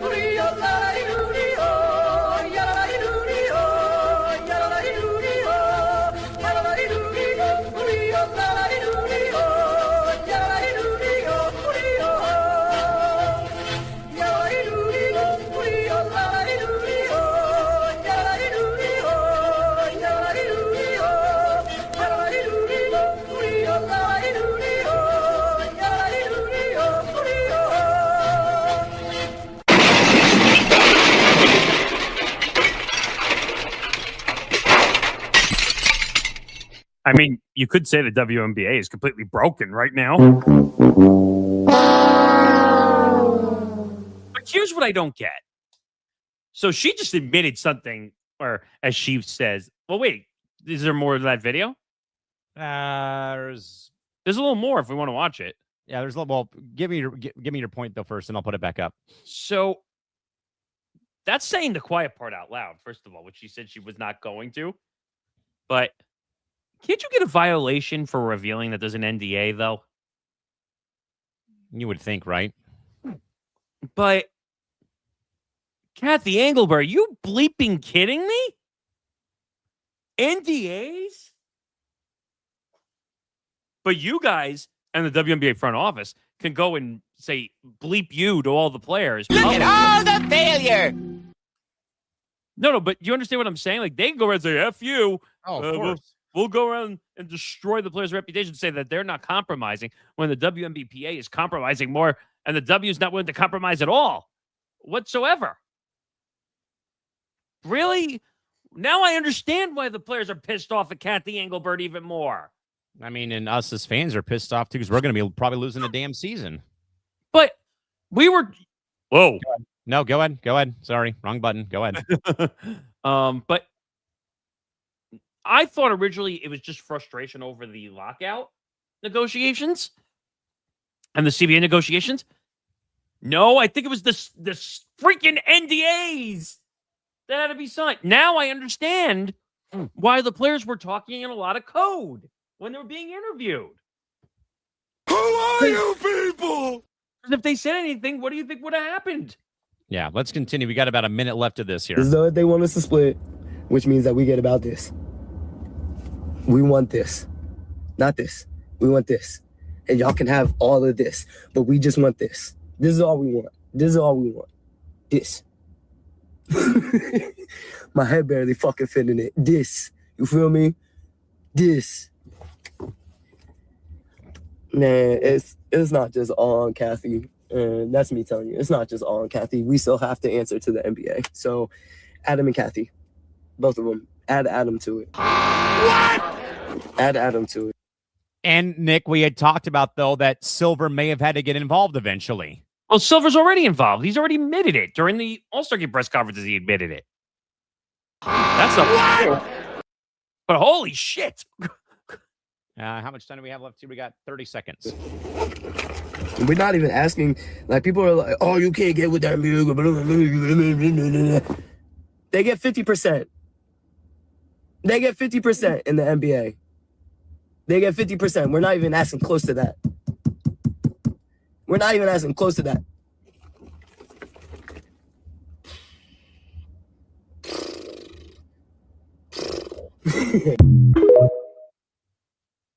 That's the other thing, Nick, that people always misconstrued. Oh, they want to get 50% of the revenue and they don't generate shit for the sport and stuff. Where though, before we heard from Tosh, have we heard any players say that they won 50% of the pie? I don't think so. Okay. There's one little misconception that I want to clear up because people are saying, well, it should be easy. The WNBA players should get 50% of the revenue. And it's that easy. Snap your fingers and make it happen. If only it was that easy. No, but I'm not talking about from the standpoint of a negotiation. The NBA makes 10 to 15 times more money than the NBA does, than the W does. Of course. So there's more revenue involved in the NBA than there is in the W. So I don't want people to misperceive that you could just snap your fingers and say, oh, well, we should get 50% like the NBA does. It's not the same revenue model. I want to just make that clear so people understand. They're still entitled to more revenue because they're the ones driving the model to make more money, to get these TV deals, to get this merch, to build more brand deals, to build more commercials, more digital. Add more teams. Add more teams, which they can't even get those drafts off the ground because they can't get a CBA done. But let's be careful and not compare revenues between the NBA and the WNBA because they're not the same thing. And I also think, Nick, that there's been commercials on USA advertising WNBA basketball USA this spring. Again, how can they do that until they know they're having a season? Exactly. It's stupid. Well, we'll keep an eye on that, though, folks. We're getting out of press clippings here. We're way past the 3-hour time limit here, Nick. We got 4 of them to get through real quickly here. Sacramento State University is gambling on the MAC. Yes, the Mid-American Conference for $23 million, as the Hornets, who play in Sacramento, California, will pay over $20 million to join the MAC for FBS football for going 5 years of conference distributions. Okay. Why? Away from that? Well, they're not going to make any money, so I don't understand what the point. So you're technically getting penalized on both ends because they have to pay for the team to fly out for conference games, and they have to pay for their own travel to get out to the conference games. I wasn't even referring to that. You're right. Actually, technically, they're getting penalized on 3 ends because strike 1, strike 2, strike 3. Go sit down. They have to pay to leave instead of waiting for, because I think you have deals when you're in certain conferences, right? And then you can leave. But then you have to not take any distribution for 5 years, which means you're instantly in the red as soon as you enter that. You're going to be in the red till 2031. And then on top of that, you have to pay for the travel of all the teams that have to come out there. On top of you traveling out to the Midwest. This is a loser. Complete loser. How do you win this one? You don't. So that now makes Sacramento State, Cal, Stanford, USC, and UCLA as the 5 FBS programs who now play in conferences nowhere close to California. Duly noted. Yeah.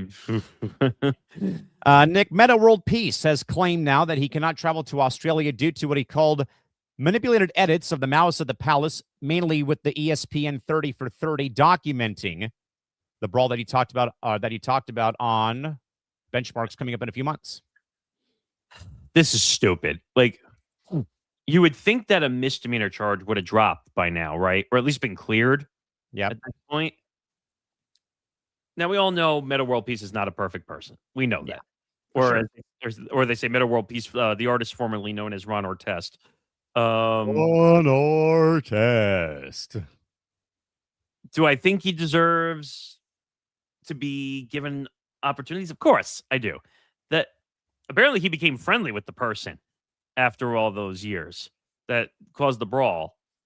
I didn't realize that one misdemeanor charge could stop you from traveling, but I do know, being a criminal, you can't travel out of the country. Yeah. That's kind of what he was getting at, which is weird. But I don't know what manipulated edits. Oh, so he's referring to that. They say they changed the way it looked. I think that's what he's getting at. Yeah. I mean, AI could do that those days. That's true. Nick, Fox Sports, continuing to plummet in the ratings on FS1, is now reviving the Speed Channel brand for another new racing podcast featuring former NASCAR drivers Kevin Harvick and Will Buxton. So much for the new car. I mean, is it nostalgic? Yeah, sure. Because they're bringing speed back. Because that was the former channel before FS1 came in and basically tore up the place and made it FS1. But again, do you remember what I said to you the other day about FS1? Everything is basically podcast content being re-aired on the station. It's either licensed content for TV or it's podcast distribution. Except for First Things First, which is on from, I think, 3 to 6, I think. And everything else, like right now, currently, because the baseball classic is coming up, they're going to air some. They're going to end the games. Yeah, Fox has the rights to the WBC. Well, right now they're doing like classic rewinds almost, and then like they're going through how the stories came to be, but they really have nothing on there that's considered like their product, which is odd. Like, because they air Wake Up Barstool from 7 a.m. to 9 a.m. Eastern. They re-air it, or actually, well, 7 to 9 a.m. Central Time, which would be 8 a.m. to 10 a.m. Eastern. Then they re-air it from 10 to noon. Then they have The Herd, which is obviously Colin's radio show. So Fox and Premiere have a deal, but that's a licensed product, technically. And then it's a bunch of re-air shit. What? Nick, we have a follow-up to the story that you broke concerning USD basketball, my university, firing Steve Lavin per the official school announcement. USD Athletics has announced on Wednesday that Steve Lavin, head coach of the men's basketball program, will not return for the 2026-27 season. Lavin will still be the coach for the remainder of the 25-26 campaign per the school's announcement. Really? Yes. I did not expect to hear that. Wow. How do you feel about that? I mean, I'm fine with it. They only got like 4 games left plus the tournament for the conference. Yeah, but that's awkward when you get fired and... Yeah, they got 3 games plus the conference tournament starting up on March 5th. By the way, I guess since we're dueling for breaking stories. MSG Sports is exploring a spin-off of the Knicks and Rangers into 2 separate publicly traded companies. I heard about that. That's kind of interesting. Minor league franchises for each team also owned by MSG Sports. The G League's Westchester Knicks and the AHL's Hartford Wolfpack would go along with each parent organization. Interesting. And I was reading also that apparently if this happens, you would be able to buy shares like on the stock market, like to own like the Knicks or the Rangers because they'd be separate entities. How cool would that be? That would be something. Own a piece of either either team. What's on your portfolio? Oh, I own a small portion of the Knicks. What? The New York Knickerbockers. 3-point goal.